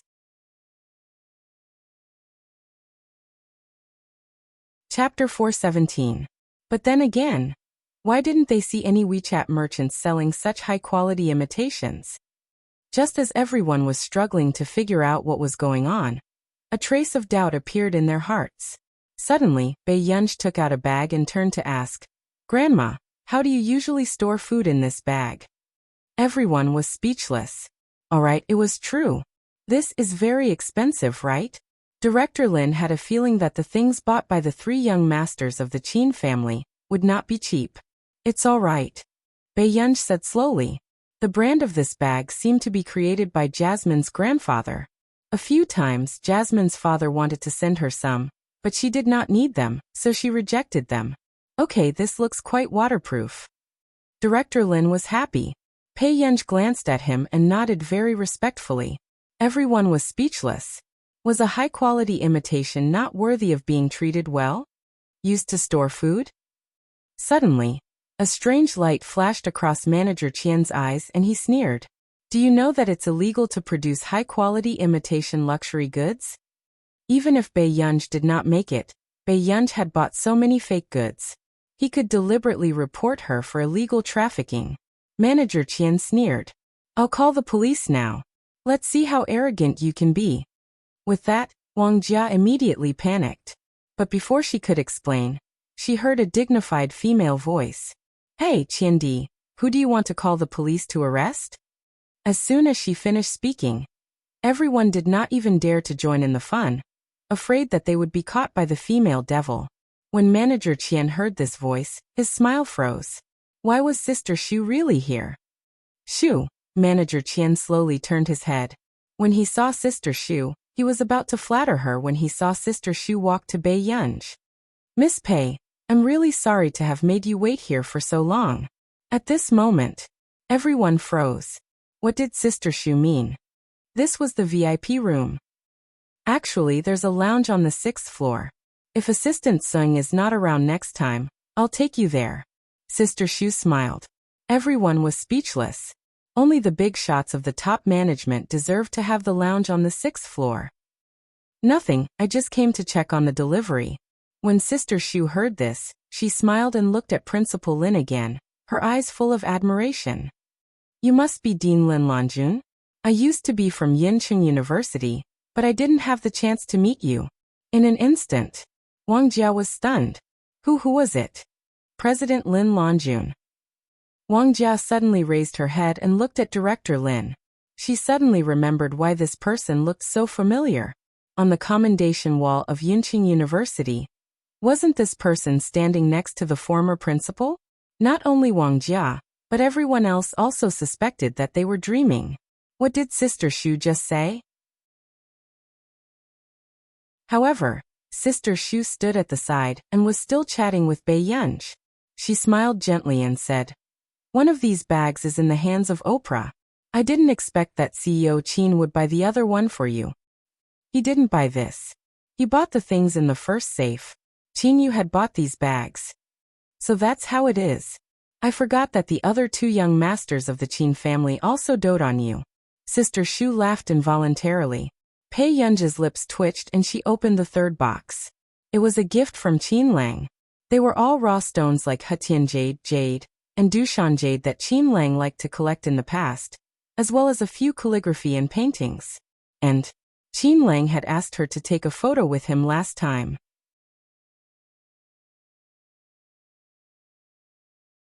Chapter 418. Bae-yunj picked up the photo casually, and suddenly felt something hard on the back of the photo. She flipped it over instinctively. She did not expect a bank card to be pasted on the back. Then, just as Bae-yunj had yet to regain her senses, someone suddenly approached her from behind. "Gur, who gave this to you?" Bae-yunj turned back instinctively and saw Qin Yu's arrogant and handsome face. Then before Bae-yunj could speak, Qin Yu saw the photo and narrowed his good-looking eyes. He snorted coldly. No wonder he didn't show me what he sent. He never thought that Qin Lang would do such a thing behind his back. This card. Before Bae-yunj could finish speaking, Qin Yu seemed to know what Bae-yunj was thinking. This card seems to be the bonus and salary that Qin Lang has saved up from competitions over the years. After Qin Yu finished explaining, he specially explained, Actually, it's not much. Second brother has saved more than him. Bae-yunj was speechless. She really could not understand what these three people were trying to do. At this moment, when the people not far away saw this scene, they felt like they were in a dream. This was Chin-yu. It was their first time seeing Chin-yu coax this young lady like this. F***ck, did you hear that? Did Chin-yu call himself second brother just now? He even said that Chin Lang gave him that card? Someone suddenly regained their senses. Everyone was speechless. They weren't deaf, okay? Then this is Bae-yunj, who was on the trending searches previously, right? The person beside her is director Lin Lonjun. Everyone was speechless. They had been so focused on Chin-yu's face that they had forgotten such important information. In the electronic library, the elder young lady of the Chin family? F***ck, she's so good-looking. Instantly, everyone could not help but be shocked. This face is too good-looking. I'm willing to exchange 10 lifetimes of my IQ for her looks. Boo-hoo. The boy beside her muttered softly. First of all, you have to have IQ. The round-faced girl gave the boy who spoke a death smile. The boy. Did women nowadays not like to hear the truth? At this moment, many people couldn't help but look at Bae-yunj curiously after learning of her identity. After all, this was the real young miss of the Chin family. However, He Ma-ching, Manager Qian and CEO Hong's expressions were especially stiff. She was actually the eldest daughter of the Chin family. Especially He Ma-ching, who had suddenly found out about Bae-yunj's identity. She was afraid and jealous. Why did Bae-yunj have such a good life? She was born a rich heiress and was doted on by 3 older brothers? What about her? In order not to let others look down on her, she gritted her teeth and moved into a high-end apartment. In order to buy branded clothes, she had to please the supervisor and seduce the greasy boss of the company. He Ma-ching could not help but clench her fists and look at Bae-yunj sinisterly. Who knew? Suddenly Sister Shu turned around and met He Ma-ching's eyes. He Ma-ching was shocked. Seeing this, Sister Shu curled her lips coldly and looked at Supervisor Qian first. Supervisor Qian, why did you call the police to arrest Miss Pei just now? Tell me clearly. With that said, Supervisor Qian felt a cold gaze appear in Chin-yu's eyes and it landed on him. He was so scared that his legs almost went weak. This is a misunderstanding, Sister Shu.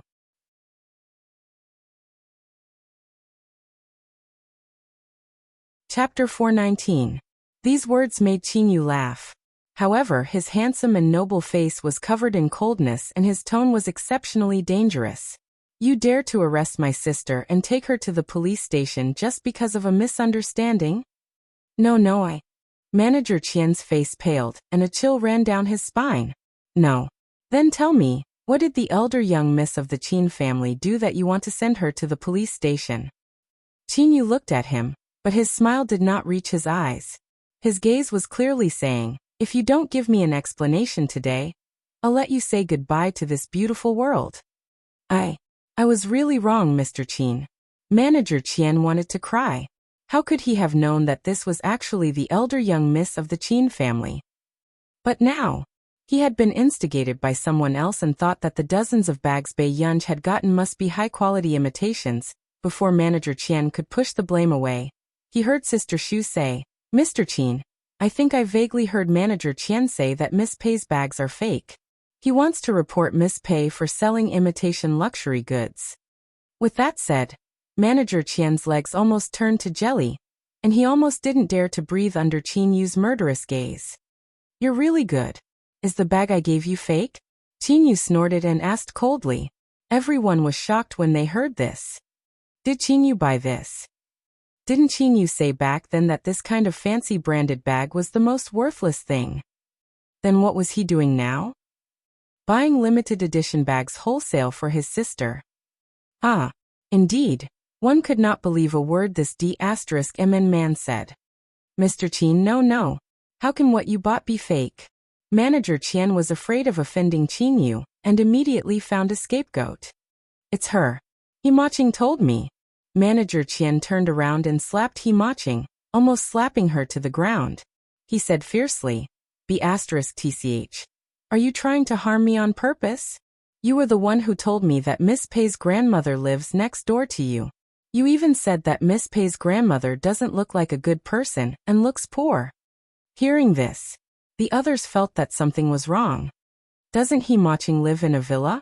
Principal Lin lives next door to her? Someone couldn't help but ask.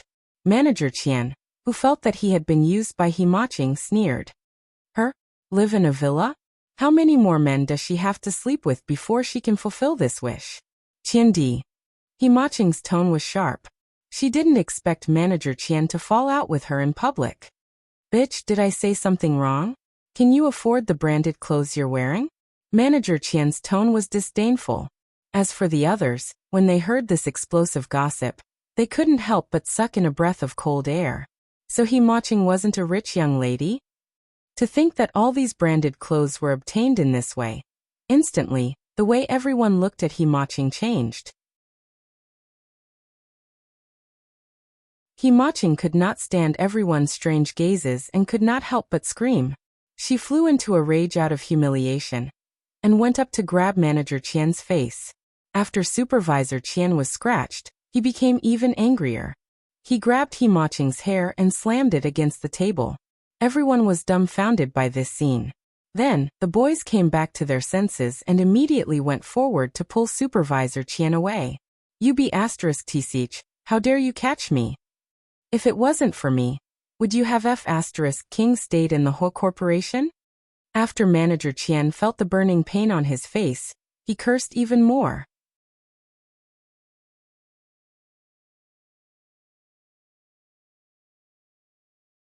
Chapter 420. This B*TCH. If it wasn't for his support, would she be able to stay in the whole corporation? She actually dared to lay a hand on him.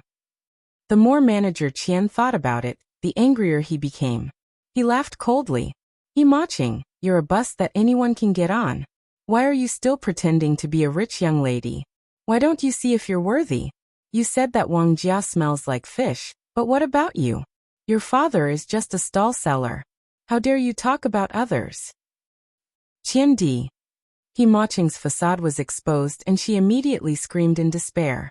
In the next moment, seeing Qian Di's ugly expression, a ferocious look flashed past He Maching's face and she laughed out loud again. Qian Di, who are you? Didn't you sleep with me back then? When your wife was pregnant, didn't you do it with me? He wanted to destroy her? Alright. Then go to hell with her. He Maching's eyes were filled with hatred and madness. Instantly, the people around widened their eyes. They did not expect such a thing to happen. No wonder Manager Qian treated He Maching so well usually. So these two people had such a relationship behind the scenes. Manager Qian's expression froze. He did not expect He Maching to dare to say this. This woman was crazy. She was really crazy. Manager Qian, it seems like you're very happy to be in this position. At this moment Sister Shu laughed. Sister Shu, no, she seduced me on purpose. Don't listen to this B*TCH. Before Manager Qian could finish speaking, he heard Sister Shu say coldly, the company has a clear rule that you can't have any transactions with your subordinates or superiors. This is one of the reasons. Secondly, it's my first time hearing that you want to send an important guest of the company to the police station. Manager Qian, you're really something. No, Sister Shu, believe me. I really didn't know Miss Pei's identity. Who would have known that an important guest was only coming to the company to get a package? Who would have known that this package was not an ordinary package? You don't know Miss Pei's identity? Miss Pei has an appointment, so she's my guest. So you want to target my guest? In an instant, Manager Qian's face was pale, and he was at a loss for words. He knew that he would definitely be implicated if he offended the elder young miss of the Qin family this time, and Qin Yu found out. But now Sister Shu's attitude was that she wanted to dismiss him. Today, you and He Maching will pack your things and leave. Oh right, Wang Jia can be considered a veteran. Her performance has always been good. She will take over the position of the supervisor in the future. Elder Sister Shu said expressionlessly. However, regardless of whether it was the first sentence or the second sentence, they both caused the crowd to boil over. Manager Qian had so many connections in the company. How could Sister Xu chase him away just like that? This new replacement was the most marginal person on the second floor. At first, everyone didn't understand. Then, they suddenly realized that the only person who had been speaking up for Miss Pei and Director Lin was Wang Jia. What kind of luck did Wang Jia have? The moment Manager Qian stepped down, she became the person with the highest position on the second floor? At this moment, Wang Jia also felt like she was in a dream. She had just been scolded by Supervisor Qian, and now she had replaced Supervisor Qian's position. After regaining her senses, Wang Jia immediately said excitedly, Thank you, Sister Xu. I'll do my best." "Why are you thanking me?" Sister Xu smiled and glanced at Bei Yunji. In the end, she did not say anything.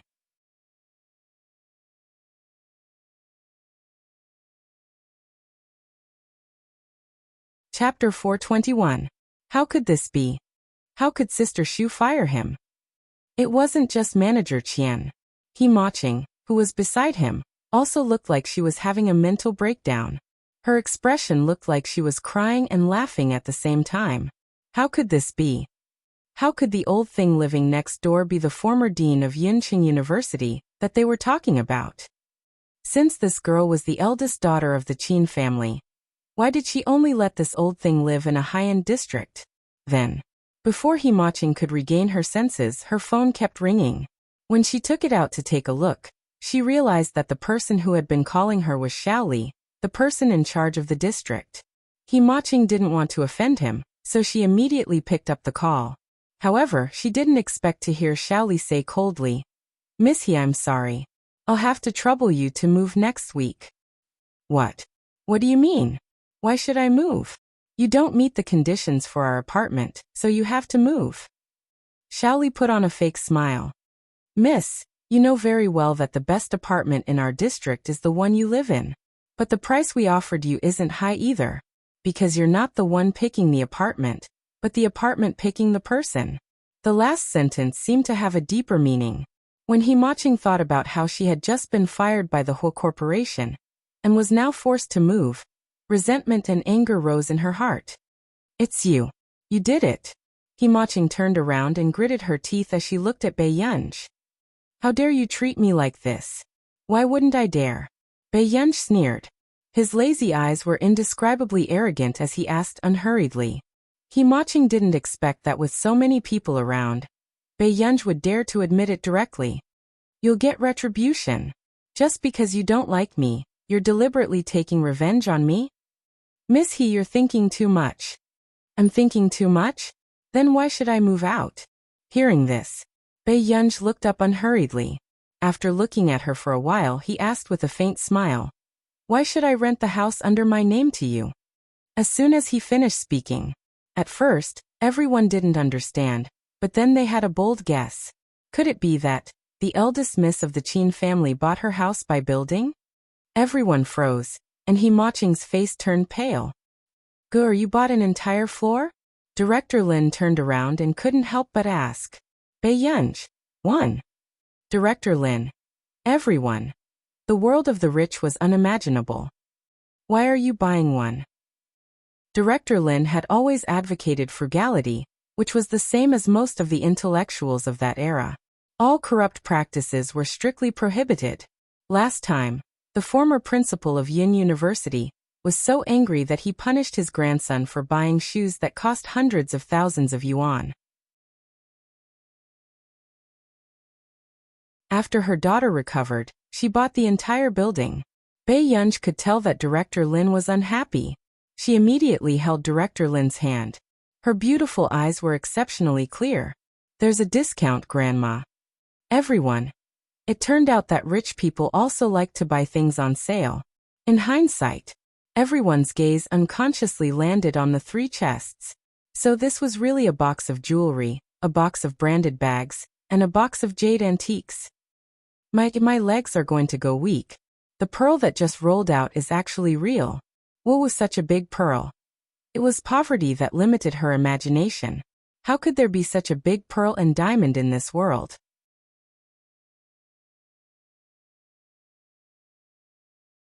Chapter 422. Don't you think we should pay more attention to that eye of the god of creation?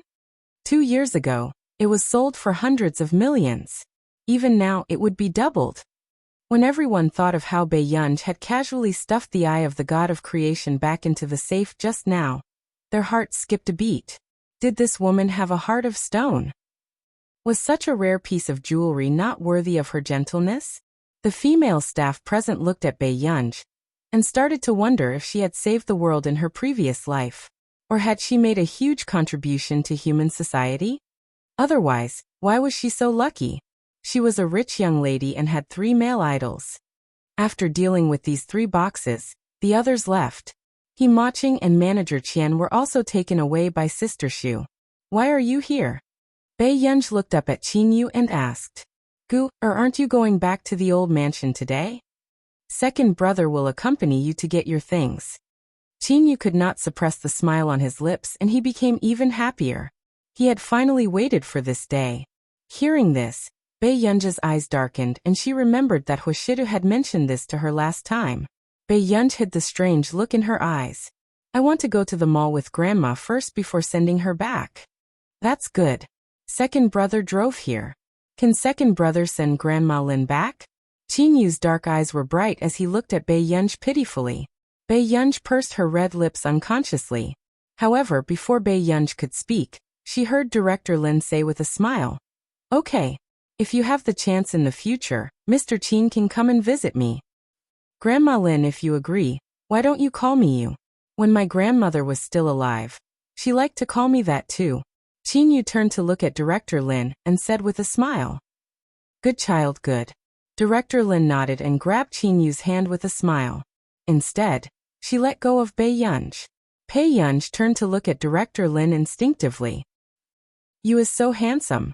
If he were my grandson, I'd be happy too, Director Lin said with a smile. If you're willing, I can do that. After all, you're the one who raised Guer. You're the benefactor of our Qin family. Qin Yu was good-looking to begin with, and when he smiled, it was impossible for people to dislike him. Principal Lin smiled and shook his head. To be honest, she was unwilling to return Guer to the Qin family. Luckily, the Qin family treated Guer very well. On the way, Bae-yunj followed by the side without a word, listening to Director Lin and Qin Yu chat. Until they arrived at the mall, Bae-yunj took Director Lin to a clothing store and picked out many sets of clothes for Director Lin to try. Once she thought that it was not bad, Bae-yunj would buy all of them. She was so fast that Qin Yu, who was beside her, did not even have time to pay to leave a good impression. After coming out, Director Lin looked at the 4 big paper bags that were stuffed to the brim. She immediately grabbed Bae-yunj's hand and wanted to leave as soon as possible. She didn't dare to shop anymore. Bae-yunj found an excuse to go to the restroom in the shopping mall. At this moment, Director Lin turned around and saw Qin Yu, whose face was covered tightly, holding a card in his hand. However, he did not have the time to take it out from the beginning to the end. Director Lin laughed. Did you make Guer angry before? Hearing this, Qin Yu was stunned for a moment before his dark eyes gradually darkened. He gripped the card in his hand tightly unconsciously, and a word rolled out of his throat with difficulty.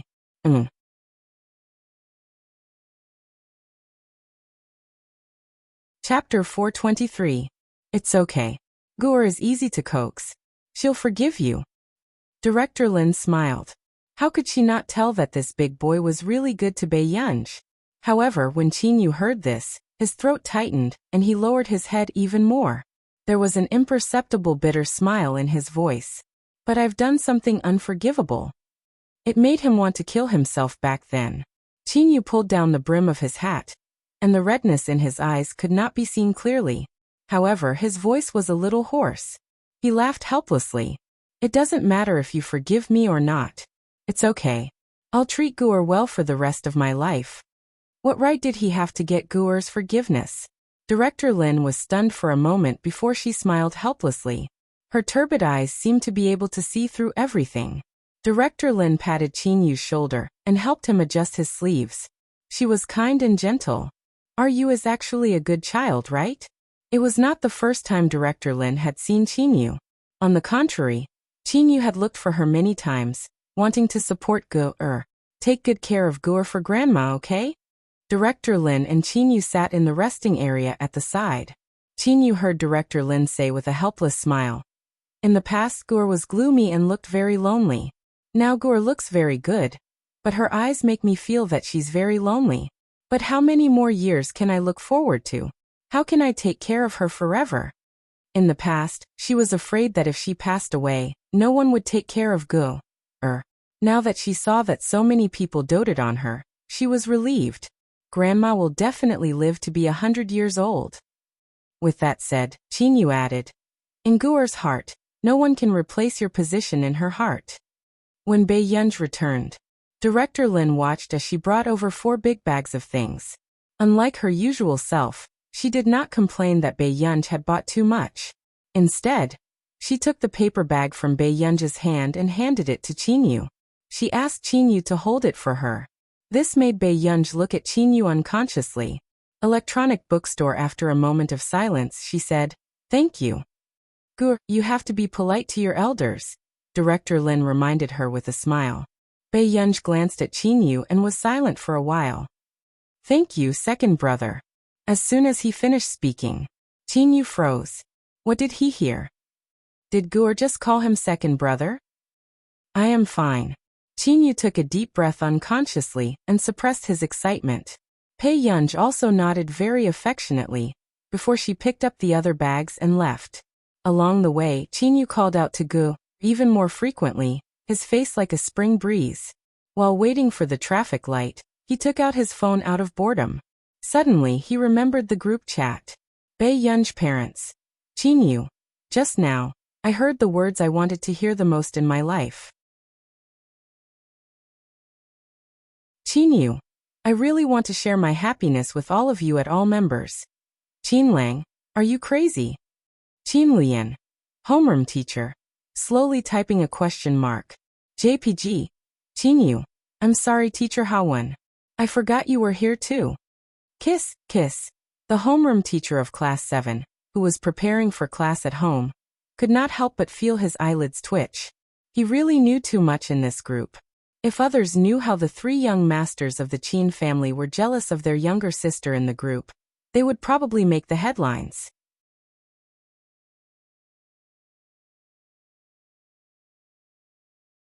Chapter 424.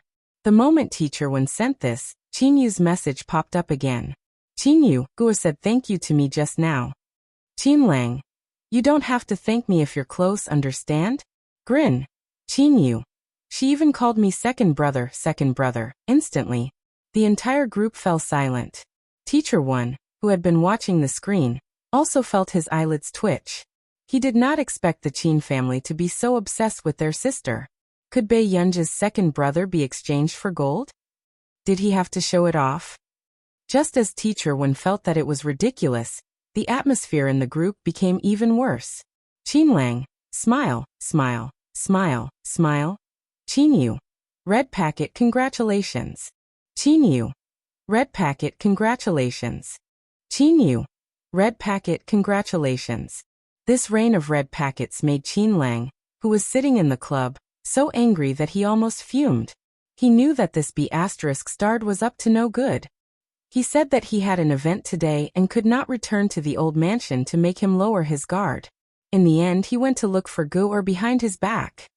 Was there anything more inhumane than Qingyu? Brother Lang, what's wrong?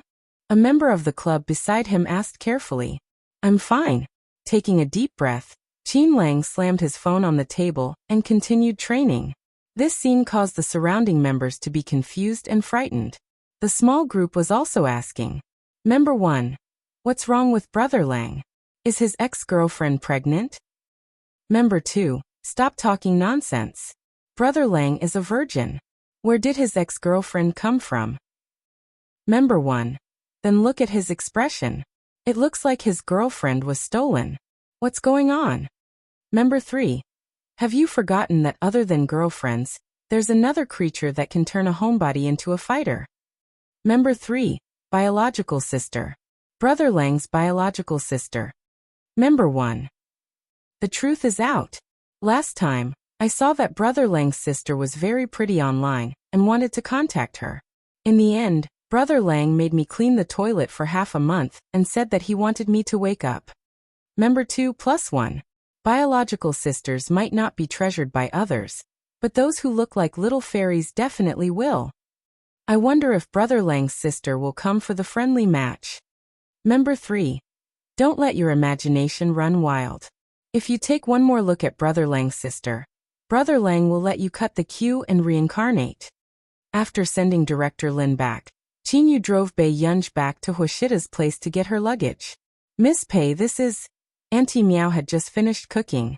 The moment she came out, she saw Qin helping Bei Yunj bring her luggage home. I went home to accompany my grandfather. Upon hearing Bei Yunj's words, Auntie Miao's eyes were filled with reluctance. Is Miss Pei coming back? How can I trouble Master do to take care of my Gu'er? Qin smiled. Gu'er is the eldest young lady of our Qin family. Of course we will take good care of her. Aunt Miao, take good care of yourself too. I'm done tidying up. Bei Yunj was holding a notebook, and the rest were placed in the box. The other things were not brought by her either. He didn't take it away. Aren't you going to have a meal before leaving? Auntie Miao looked like her daughter was about to leave, her expression full of reluctance. No need. The old mansion has already prepared dinner. The old master is waiting for Gu'er at home. With that said with a smile, Qin thanked Auntie Miao.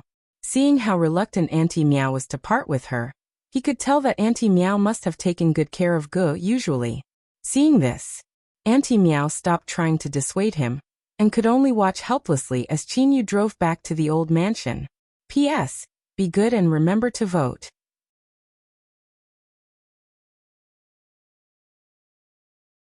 Chapter 425. About half an hour later, Huoshida returned, only to find that Auntie Miao had just heated up dinner in the living room. Mr. Huo, you're back. Coincidentally, the food is hot. Auntie Miao smiled. Where's Yunyan? Huoshida's well-defined hands pulled off his tie casually. Then he looked down and unbuttoned his sleeves. Miss Pei returned to the old mansion today. Did you forget? Auntie Miao was stunned for a moment before she answered. Hearing Auntie Miao say this, Huoshida finally remembered that old Master Qin had asked him to tell Yunyan last time. He would let Yunyan stay at the old mansion for a week or two first. After old Master Qin's birthday banquet, he would fetch Yunyan back. After Huoshida regained his senses, he said, Yunyan has been staying at the Qin family's old mansion for the past 2 weeks. Auntie Miao, you can rest for a while. 2 weeks? From what second young Master Qin said, Miss Pei doesn't seem to be coming back. Auntie Miao muttered softly. These words made Huoshida, who was about to go upstairs, stop in his tracks. Not coming back? Huoshida's low and calm voice was a little ambiguous. Who said that? Second young Master Qin. Miss Pei stood at the side and didn't say anything. She probably thinks so. Auntie Miao said straightforwardly. Hearing this, Huoshida's cold fingers rubbed against hers slowly. After a while, he walked up again. All right, I got it. Mr. Huo, your dinner. I'll eat later. Hearing this, Auntie Miao could not help but have a headache. In the past, when Miss Pei was not around, Mr. Huo had never allowed her to eat and did not cherish her health at all. However, after Miss Pei came, Mr. Huo started to change. At least, he would eat on time every day. But now, Auntie Miao saw that Mr. Huo had not changed at all. He was only willing to eat with Miss Pei every day, in the Qin family's old mansion. Grandpa, why don't you call Qin to hurry him up? Is Qin doing this on purpose? Do you want him to stay with Gu alone? Suppressing his temper, Qin Lang walked to Old Master Qin. Old Master Qin's eyelid twitched. Gu still has to go to Shidu. How can she be so fast? That's true, but Qin isn't a good person. Qin Lang could not help but mutter. The corners of Old Master Qin's mouth twitched. He looked at his anxious grandson, and then at his eldest grandson, who was sitting on the sofa and working. Are you good people? Don't you know how many times you've come to the old mansion when Gu isn't around? Now, she was in a hurry to live in the old house. Not long after, there was a sound at the door. Old Master Qin and the rest looked up and saw Qin Yu smiling with a beautiful girl beside him. It was their Gur. Bei Yunj didn't say much along the way. When she looked up and saw Old Master Qin, she smiled. Grandpa. What's wrong, Gu? Why do I feel like you're unhappy? Old Master Qin reached out to touch Bei Yunj's head and deliberately teased her. You don't like living with me? How could this be? Bei Yunj smiled. When she turned around, she realized that Qin Lang and Qin Luyan were both there.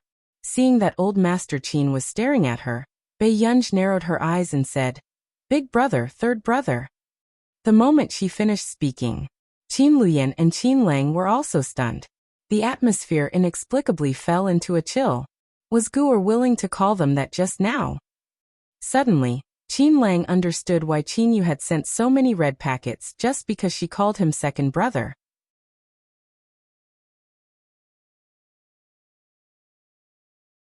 Chapter 426. Qin Luyan did not seem to be affected. He responded calmly and sat on the sofa. Qin Lang's heart was beating wildly and he could not suppress the corners of his lips. Guer, do you want to take a look at your room first? I'll go alone. With that said, Qin Yu had already taken the initiative to carry Bei Yunj's luggage upstairs. Seeing this, Bei Yunj could not say anything else and only followed Qin Yu upstairs.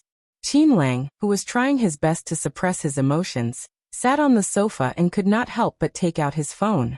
He scrolled through his WeChat moments and liked them crazily. At the same time, it attracted the doubts of his WeChat moments. Brother Lang, did your account get hacked? Brother Lang, why are you liking our opponent's player? The coach has already gone to get the knife. F***ck Brother Lang, don't scare me. I just heard 2 days ago that you don't like women. Now you're liking my WeChat moments. No way, no way?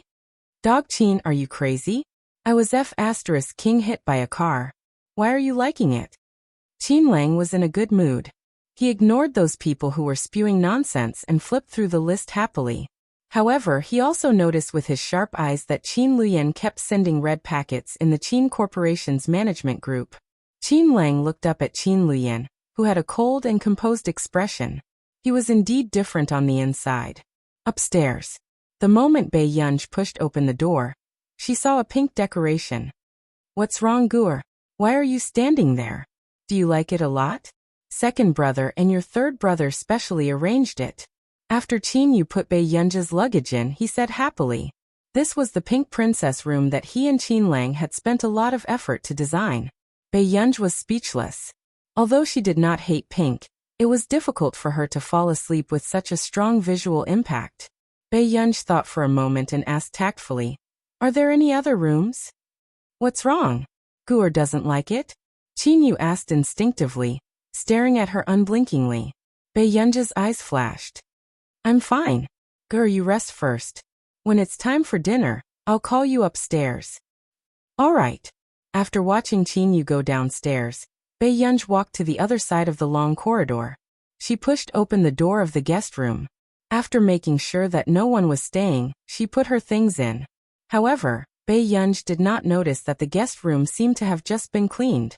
At night, Bei Yunj accompanied Old Master Qin for dinner. Other than Old Master Qin, there were also Qin Luyan and the other two at home. It looked very lively, but for some reason, Bei Yunj still felt a sense of loss. Guer, is the food at home not to your liking? Why do you seem to be eating so little? Old Master Qin asked worriedly. After Bei Yunj came back to her senses, she picked up more food and said, No. Seeing this, Old Master Qin didn't say anything else, but looking at his granddaughter, his heart was like a mirror. If it wasn't because the food wasn't good, then it was because the person he wanted to see wasn't here. After going upstairs, Bei Yunj was flipping through her book as usual, but her phone was not on silent mode. Soon her phone rang. In less than 3 seconds, Bei Yunj picked up her phone and answered the call. Who knew? It was Delaney's voice from the other end. Miss Pei isn't busy? Delaney was flattered. He did not expect Bei Yunj to answer the call so quickly.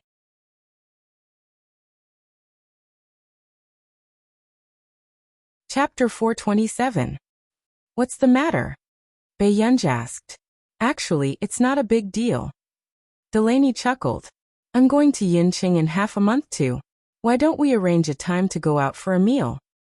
Bae-yunj said. I don't have time. I have to prepare for the monthly exam. Delaney was speechless. Was there a more perfunctory reason than this?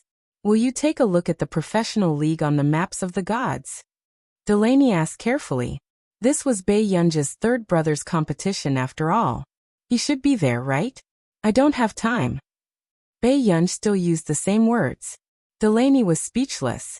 Was the Qin family cutting ties with Bae-yunj? All right then. Delaney could not hide his sigh. Originally, he really wanted to meet Bae-yunj when he came to Yincheng this time. After all, to be able to have such a scientific research level at such a young age, he would definitely be an amazing person in the future. He felt that his brat was very lucky to be able to let Tich do scientific research with such a person. My brat was still clamoring to come and see you. Then I'll tell him. Bae-yunj suddenly interrupted him. Is Tich coming too? Delaney said without hesitation, yes. Then let him come. Jasmine will come over when he's free. Bae-yunj's words made Delaney suddenly feel that he was inferior to his son. He was a big boss with one of the top 3 assets in the world. Yet he was inferior to his silly son. The next moment, before Delaney could feel indignant, he heard Bae-yunj suddenly speak. Delaney, I know you have the idea of raising your son poor. But Tich has lost so much weight. As his father, you have to be concerned. Delaney was speechless. He immediately said, Teacher Pei, did you misunderstand something? Is that so? I think Tich and Jasmine have been in low spirits recently. Although Bae-yunj felt that her 2 students were not very smart, they were still her students. She didn't want anything to happen to her student. Delaney was silent for a moment. Teacher Pei, Tich and the others often stay up all night to complete your missions and don't have time to eat. That's why. They're not in good spirits. It wasn't because they didn't have enough money to eat. Bae-yunj. Back then, she had considered that Tich and Jasmine were slow in grasping the content, so she had given them very few missions. Did I arrange a lot? Bae-yunj couldn't help but ask. In her previous life, when she had just started doing research, she had done the same amount of tasks every day. Even if they weren't used to it at first, they would get used to it quickly. Delaney thought for a moment and said tactfully, Teacher Pei, you might not know this, but most people won't be able to catch up to you in their entire lives. After all, back then, Tich had also felt that he was a genius that was hard to come by in 100 years. But when he entered Country R's Computing Institute, he finally sobered up. He even occasionally doubted himself and asked Delaney if it was better for him to go home and inherit billions of assets. Bae-yunj was silent for a long time before hanging up after exchanging a few words with Delaney. A few minutes later, Bae-yunj sent another message in the group chat with Tich and the other 2. Tomorrow's class will be changed to Sunday. There's no rush to send it to my email. Also, if you want to attend the academic exchange meeting in Country R next week, bring my invitation letter.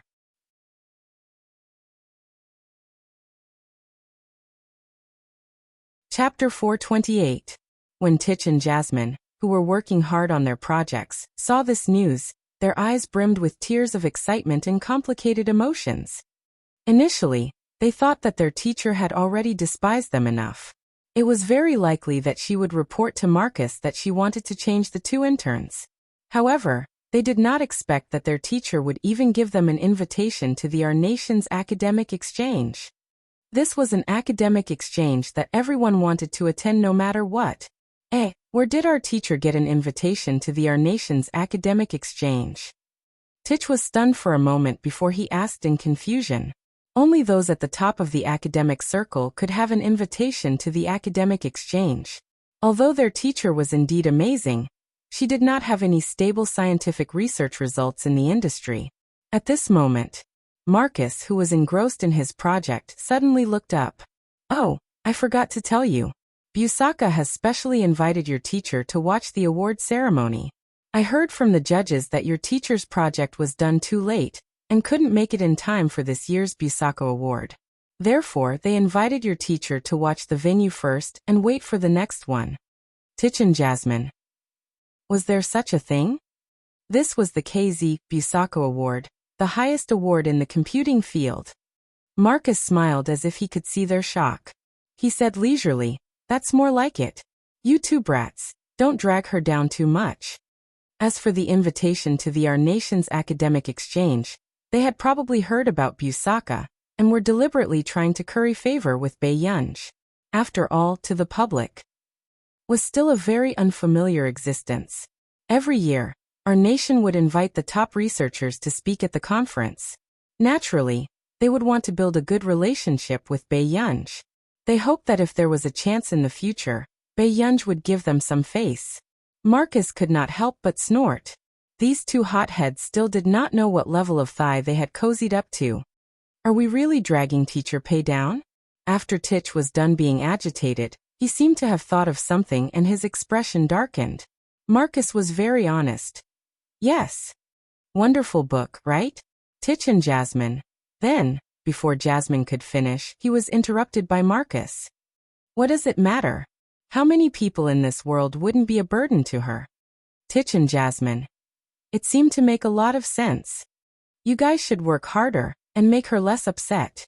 Marcus couldn't help but stifle his laughter when he saw the two young geniuses doubting their lives. They were lucky and unlucky to have met such a teacher. As a genius, there were many times when the teacher couldn't keep up with the student halfway through learning. But now Titch and Jasmine's situation was reversed. He became a student who couldn't catch up to his teacher no matter what. This strong feeling of disparity was indeed heartbreaking. Qin family's old residence. Baiyunj had just finished showering and was about to work on a project when she heard her phone ring. Her long eyelashes fluttered, and her gaze fell on the remarks on the screen. Very soon, Baiyunj answered the phone, but her tone was light. "What's the matter, brother?" "Yes." The man's deep voice became even more magnetic through the electric current, as if deliberately teasing people's eardrums. Baiyunj sounded a little displeased. "It's so late. Do you have something to tell me?"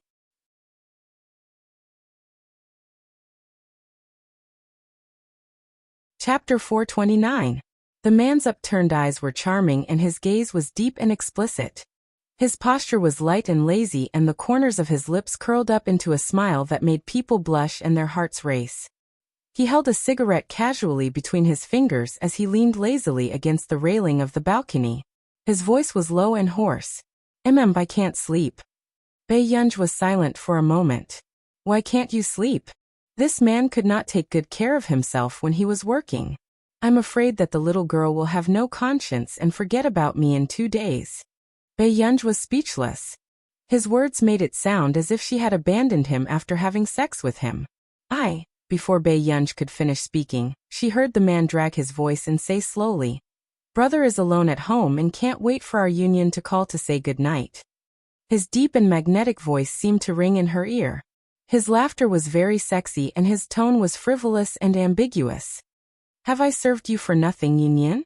The moment he finished speaking, Baiyunj felt as if her ears had been scalded and her temperature rose rapidly. She almost threw her phone away.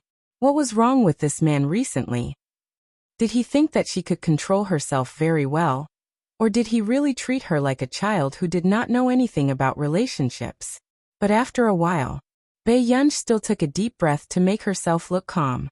"Brother, you're only thinking about having someone accompany you when you're old. Who knew?" The man only chuckled softly and asked intimately, "Really? Then when is Union going home to accompany brother?" Hearing this, Baiyunj's heart skipped a beat. The next day, Baiyunj woke up very early. Although she did not sleep much, she was inexplicably energetic. As for the 3 members of the Qin family, because Baiyunj had said last night that she did not like people knocking on the door to disturb her, they did not dare to go upstairs to look for her. They were afraid that Baiyunj would find them clingy. Happy. You're so early?" Qin Yu and Qin Luyan were both there. As a senior internet addict, Qin Lang found it difficult to wake up at 6 in the morning. Baiyunj sat on the sofa and glanced around but did not see old Master Qin. "Where's Grandpa?" They're doing Tai Chi in the backyard. Qingyu was used to it. Beiyunj nodded and didn't say anything more. She started to play with her phone. After that, she saw Jianxi's message. Jianxi, I'm so angry.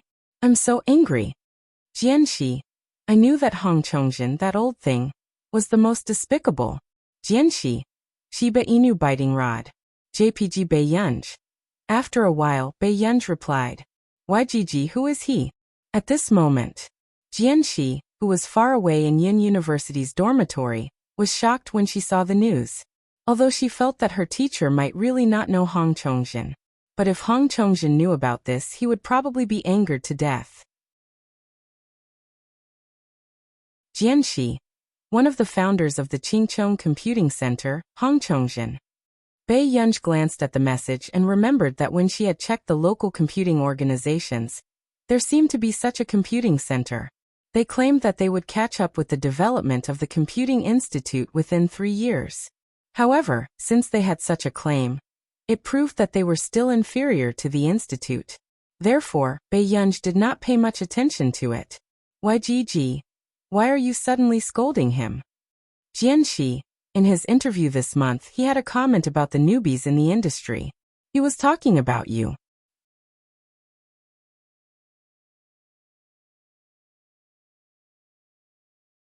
Chapter 430. The 10 billion project this time had indeed made many people jealous. And the rise of a newcomer would definitely affect the interests of others. Therefore, the outside world was saying that was just a genius newcomer packaged by the Delaney Group. Hong Chongjin even took the lead in condemning people like her. Such opportunistic and powerless people would only tarnish the scientific research community. Beiyunj finished searching for the relevant reports and chuckled in surprise. After all, in her previous life, Beiyunj had Meng Liang as her mother, and her career in the scientific research community had always been smooth. In the eyes of others, Beiyunj was born at the finish line. Others had to work 100 times harder to offset the educational resources Beiyunj had from the moment she was born. However, what made people feel even more unreasonable was that the person who had this kind of educational resources was a genuine genius. In fact, she was several times more terrifying than her mother, Meng Liang, back then. However, when everyone saw that Meng Liang and her mother had shorter lives than the other, they sighed that the heavens were jealous of geniuses, and that it was good to be mediocre. YGG. The mediocre are mediocre. Don't pay attention to these useless interviews. Jianxi. Okay, by the way, teacher, I heard that Hong Chongjin recently accepted a student. I think it's your Cheng Zihuai? Actually, Hong Chongjin had said that he would not accept any personal students. However, who would have thought that news would spread in the past 2 days that Hong Chongjin had accepted Cheng Zihuai as his student, and even planned to groom him as his successor? Beiyunj raised her eyebrows. She did not expect such a thing to happen. Qingchong Computing Center. Have you communicated with the Computing Institute? The middle-aged man walked out of the research lab and sized up Cheng Zihuai in front of him. His tone was a little arrogant. He had no choice but to accept this Cheng Zihuai, because someone had come looking for him. Fortunately, he was indeed a little smart and would not embarrass him. I've already made it clear. I won't go to the Computing Institute anymore. After Cheng Zihuai answered, he thought of Jianxi, who had been accepted as a student. He unconsciously clenched his fists and warned himself silently. In the country, other than Zhong Shenglin, only Hong Chongjin could be considered one of the top figures in the computing field. Even if he was a rookie, he still couldn't compare to a veteran researcher like Hong Chongjin. His path would definitely be much easier than Jianxi's. As for him, he would definitely regret not taking him in. A cold glint flashed across Cheng Zihuai's eyes. That's good. Hong Chongjin laughed sarcastically. So now we're just relying on Zhong Shenglin to hold on. Back then, the institute was still full of talents, but now, it's already half dead. A dark glint flashed across Cheng Zihuai's eyes when he heard this. Teacher Hong, I heard that there's a dig there. As expected, the smile on Hong Chongjin's face froze. Then he sneered in disdain. Are you afraid that you won't die quickly enough? He dares to poach any kind of goods. Cheng Zihuai could tell that Hong Chongjin didn't like it, so he didn't say anything. Seeing this, Hong Chongjin also glanced at Cheng Zihuai, and his tone became even more sarcastic. Don't tell me you also think that this is very powerful? But both Marcus and Zhong Shenglin think highly of him. Before Cheng Zihuai could finish speaking, he was interrupted coldly by Hong Chongjin. In this world, how can there be a genius who appears out of nowhere? They're just things packaged by capital.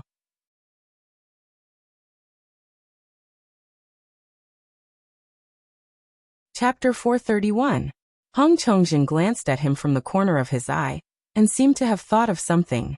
His tone turned cold. By the way, you're also someone who has been there before. What do you think of the Computing Institute? Cheng Zihuai sensed Hong Chongjin's deliberate probing and could only say, other than Elder Zhong, Professor C seems to be not bad too. Hong Chongjin snorted, arrogant and smug. Yes, Si Qingyan is alright.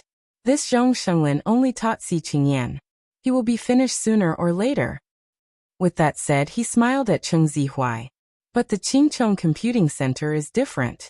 In the past few years, a large number of talents have entered our center. It's just a matter of time before we surpass the Computing Institute. Learn well. In the future, my position will be left for you. Hearing this, a trace of light flashed past Cheng Zihuai's eyes and he immediately said, Thank you, teacher. Hong Chongjin snorted and started working on the project again. Gu. Qin Lang called out to her softly. Bei Yunj regained her senses and looked at Qin Lang. What's wrong? It's Saturday today. Do you want to watch my competition with Grandpa? After Qin Lang asked, he looked at Bei Yunj nervously.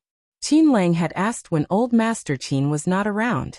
He was afraid that Bei Yunj would not be able to make a choice in front of old Master Qin. No, I have something on. With that said, Qin Lang's eyes darkened slightly. He clenched his fists unnaturally and forced a smile. Okay. Gur, be careful on the road too. Qin Yu had an interview that he could not reject today and had just left. However, Qin Luyan was not in a hurry to go to work. He sat by the side and read the newspaper. He only glanced at that scene calmly and did not say anything. Soon, after old Master Qin returned, he changed his clothes and put on a hat. He grabbed Qin Lang and asked, I shouldn't be discovered like this, right? Qin Lang comforted him. No. How can anyone know you in my competition?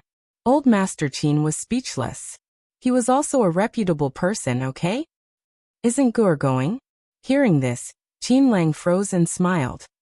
Gur still has things to do. Don't stick to your granddaughter all day long. Brat, who am I doing this for? Old Master Qin slapped the back of Qin Lang's head and said angrily with an unhappy expression. None of his 3 grandsons were close to his precious granddaughter. He was just trying to help improve their relationship. All right. Let's go, or we'll be late for the competition. Qin Lang smiled, hiding the disappointment in his eyes. Actually, Qin Lang was supposed to follow his team members and set off from the base together.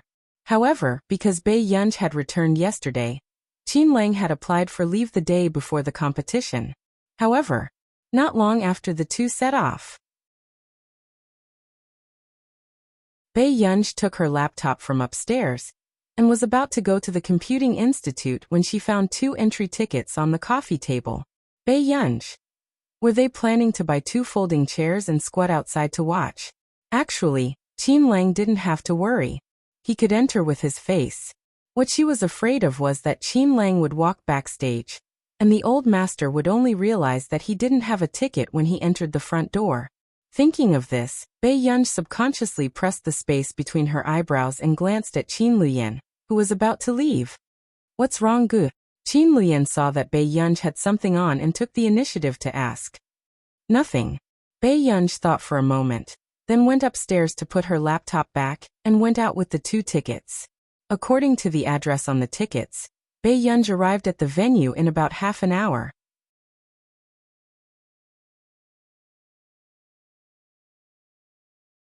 Chapter 432.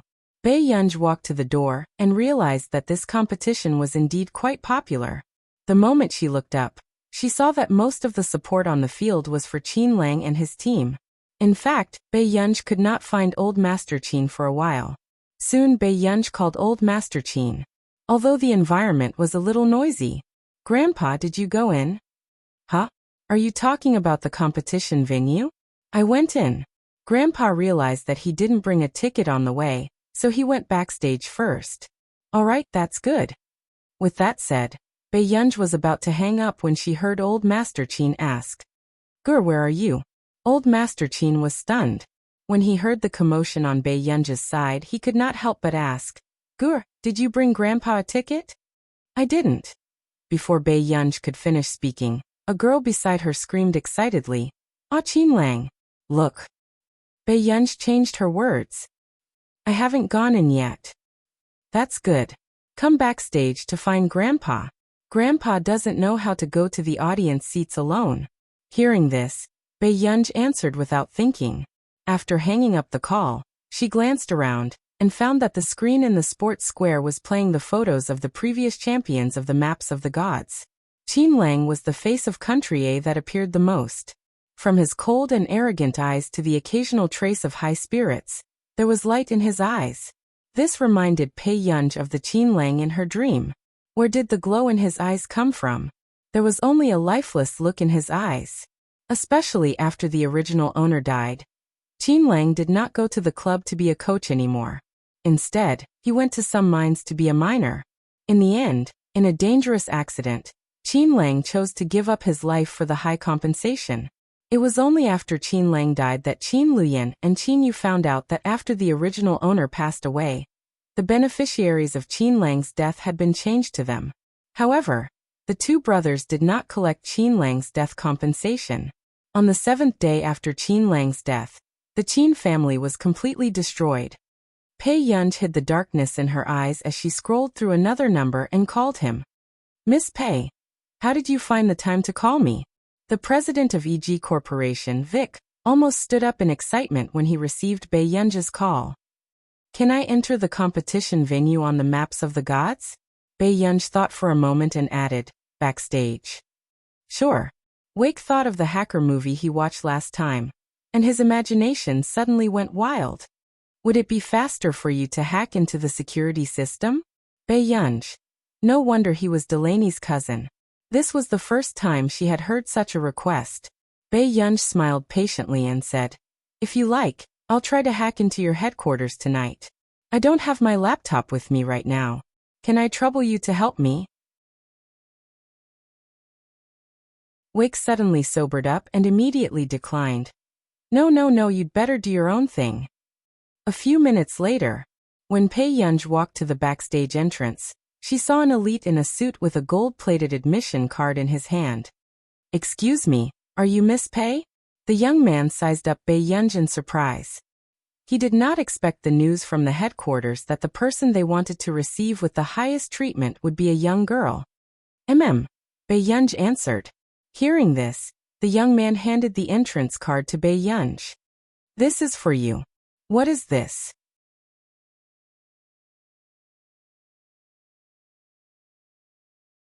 Chapter 433. Bae-yunj held it in her hand. She didn't think that an ordinary backstage employee card could be made so exquisitely.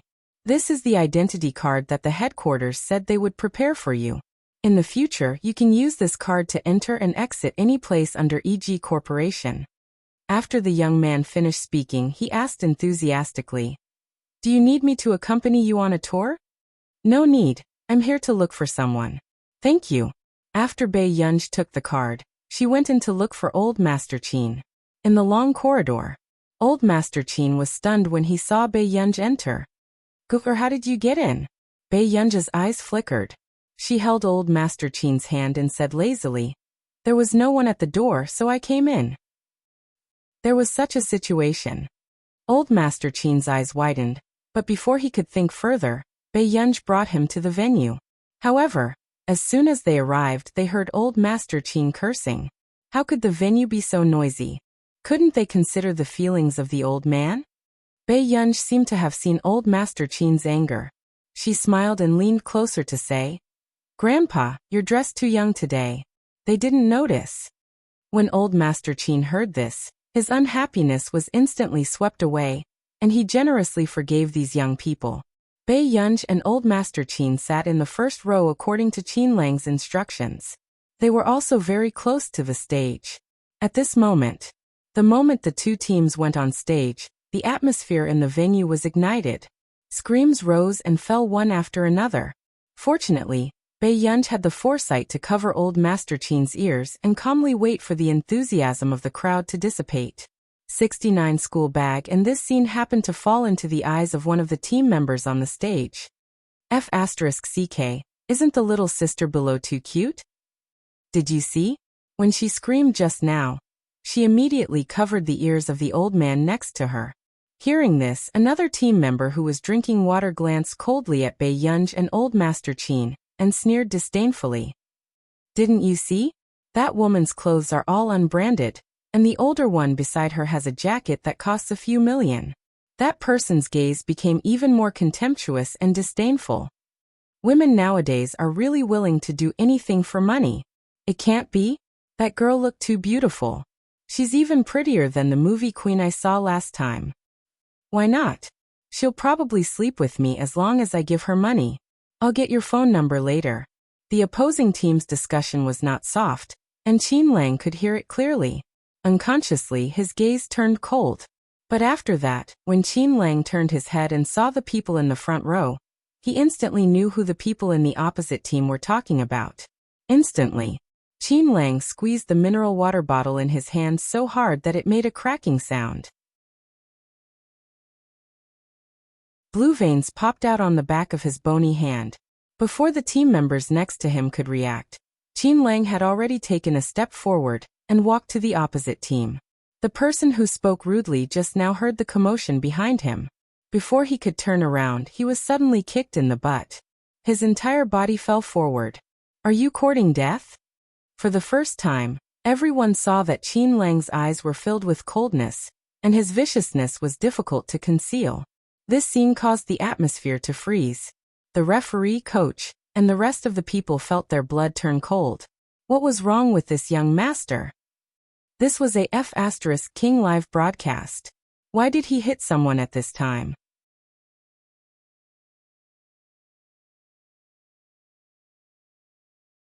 Chapter 434. He went up and kicked Xiaoji's butt. Did he think that their team was developing too well? In the industry, other than Qin Lang himself, Xiaoji had the most female fans. What was he trying to do? As expected, Xiaoji's fans immediately shouted when they saw their idol being kicked in the butt. Qin Lang's fans were also stunned. They did not know why their brother Lang had gone crazy today. Qin Lang, are you crazy? Xiaoji's handsome face was about to contort.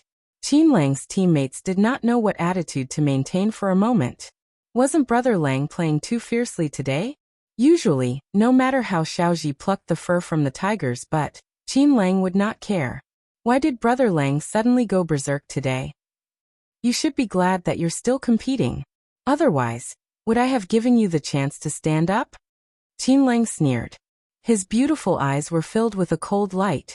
His silver hair was lazy and untamed as he looked down at him from above. Xiaoji was humiliated by Qin Lang in public. His face turned green and red and his eyes were filled with resentment. He gritted his teeth. Just you wait. As the competition had not started yet, there would not be any punishment for the conflict before the competition. However, it would definitely be on the headlines later. Qin Lang sneered lazily and then kicked his knee. What are you waiting for? If you say any more dirty words to me, after the competition, do you think this thing will be ruined? Xiaoji was just about to scold Qin Lang, but when he looked up he met Qin Lang's cold, half-smiling eyes. This was even scarier than Qin Lang. Suddenly, Xiaoji realized that he seemed to have said something about the girl below the stage. After that, Qin Lang's mood changed drastically. Chapter 9. When the competition officially started. The moment the two sides went on stage, they attracted the attention of countless people. As for the sudden incident just now, it had been temporarily forgotten due to the enthusiasm of the competition. However, this competition, until the second and third round, people could not help but be puzzled. Why did Qin Lang only go on stage once and use the substitutes for the rest? I'm convinced. Are there people in the esports scene who are starting to act like big shots? Looking down on other opponents so much? The female fan who was supporting Xiaoji sneered sarcastically. However, Qin Lang's fans, who had been quietly watching the match, were instantly unhappy. Maybe the neighbor next door is too weak, so Brother Lang wants to give way? Look at the points. If Brother Lang doesn't appear in the next few rounds, it doesn't seem like there will be any changes, right? Being a noob is the original sin, Qin Lang's fans chimed in one after another. Instantly, the faces of the few people who were being sarcastic earlier changed. At this moment, when Bei Yunj heard the voices from the last few rows, she seemed to have thought of something and her eyes darkened. Was it because of the hand? Before Bei Yunj could think, the fans in the back rows suddenly screamed. The next moment, Bei Yunj glanced to the side and saw the usually unruly and lazy boy wearing the team uniform. His eyes were lowered, and he carefully carried snacks and milk drinks in his arms as he walked towards her. Qin Lang, who had always been the image of an arrogant young master in everyone's hearts, was actually able to form a relationship with an explosive boyfriend at this moment. It even made people want to touch his signature silver hair and furry head. Ah, why do I feel like Brother Lang is flirting with me today? You're tuning in to the Li Mei's Sword of Destiny YouTube channel. We're so grateful for your support, and don't forget to subscribe to join us on this incredible journey through captivating stories. Your generosity through donations truly makes a world of difference, as it's the primary source of revenue that allows me to expand and enhance this channel for you. Thank you from the bottom of my heart for being a part of this adventure.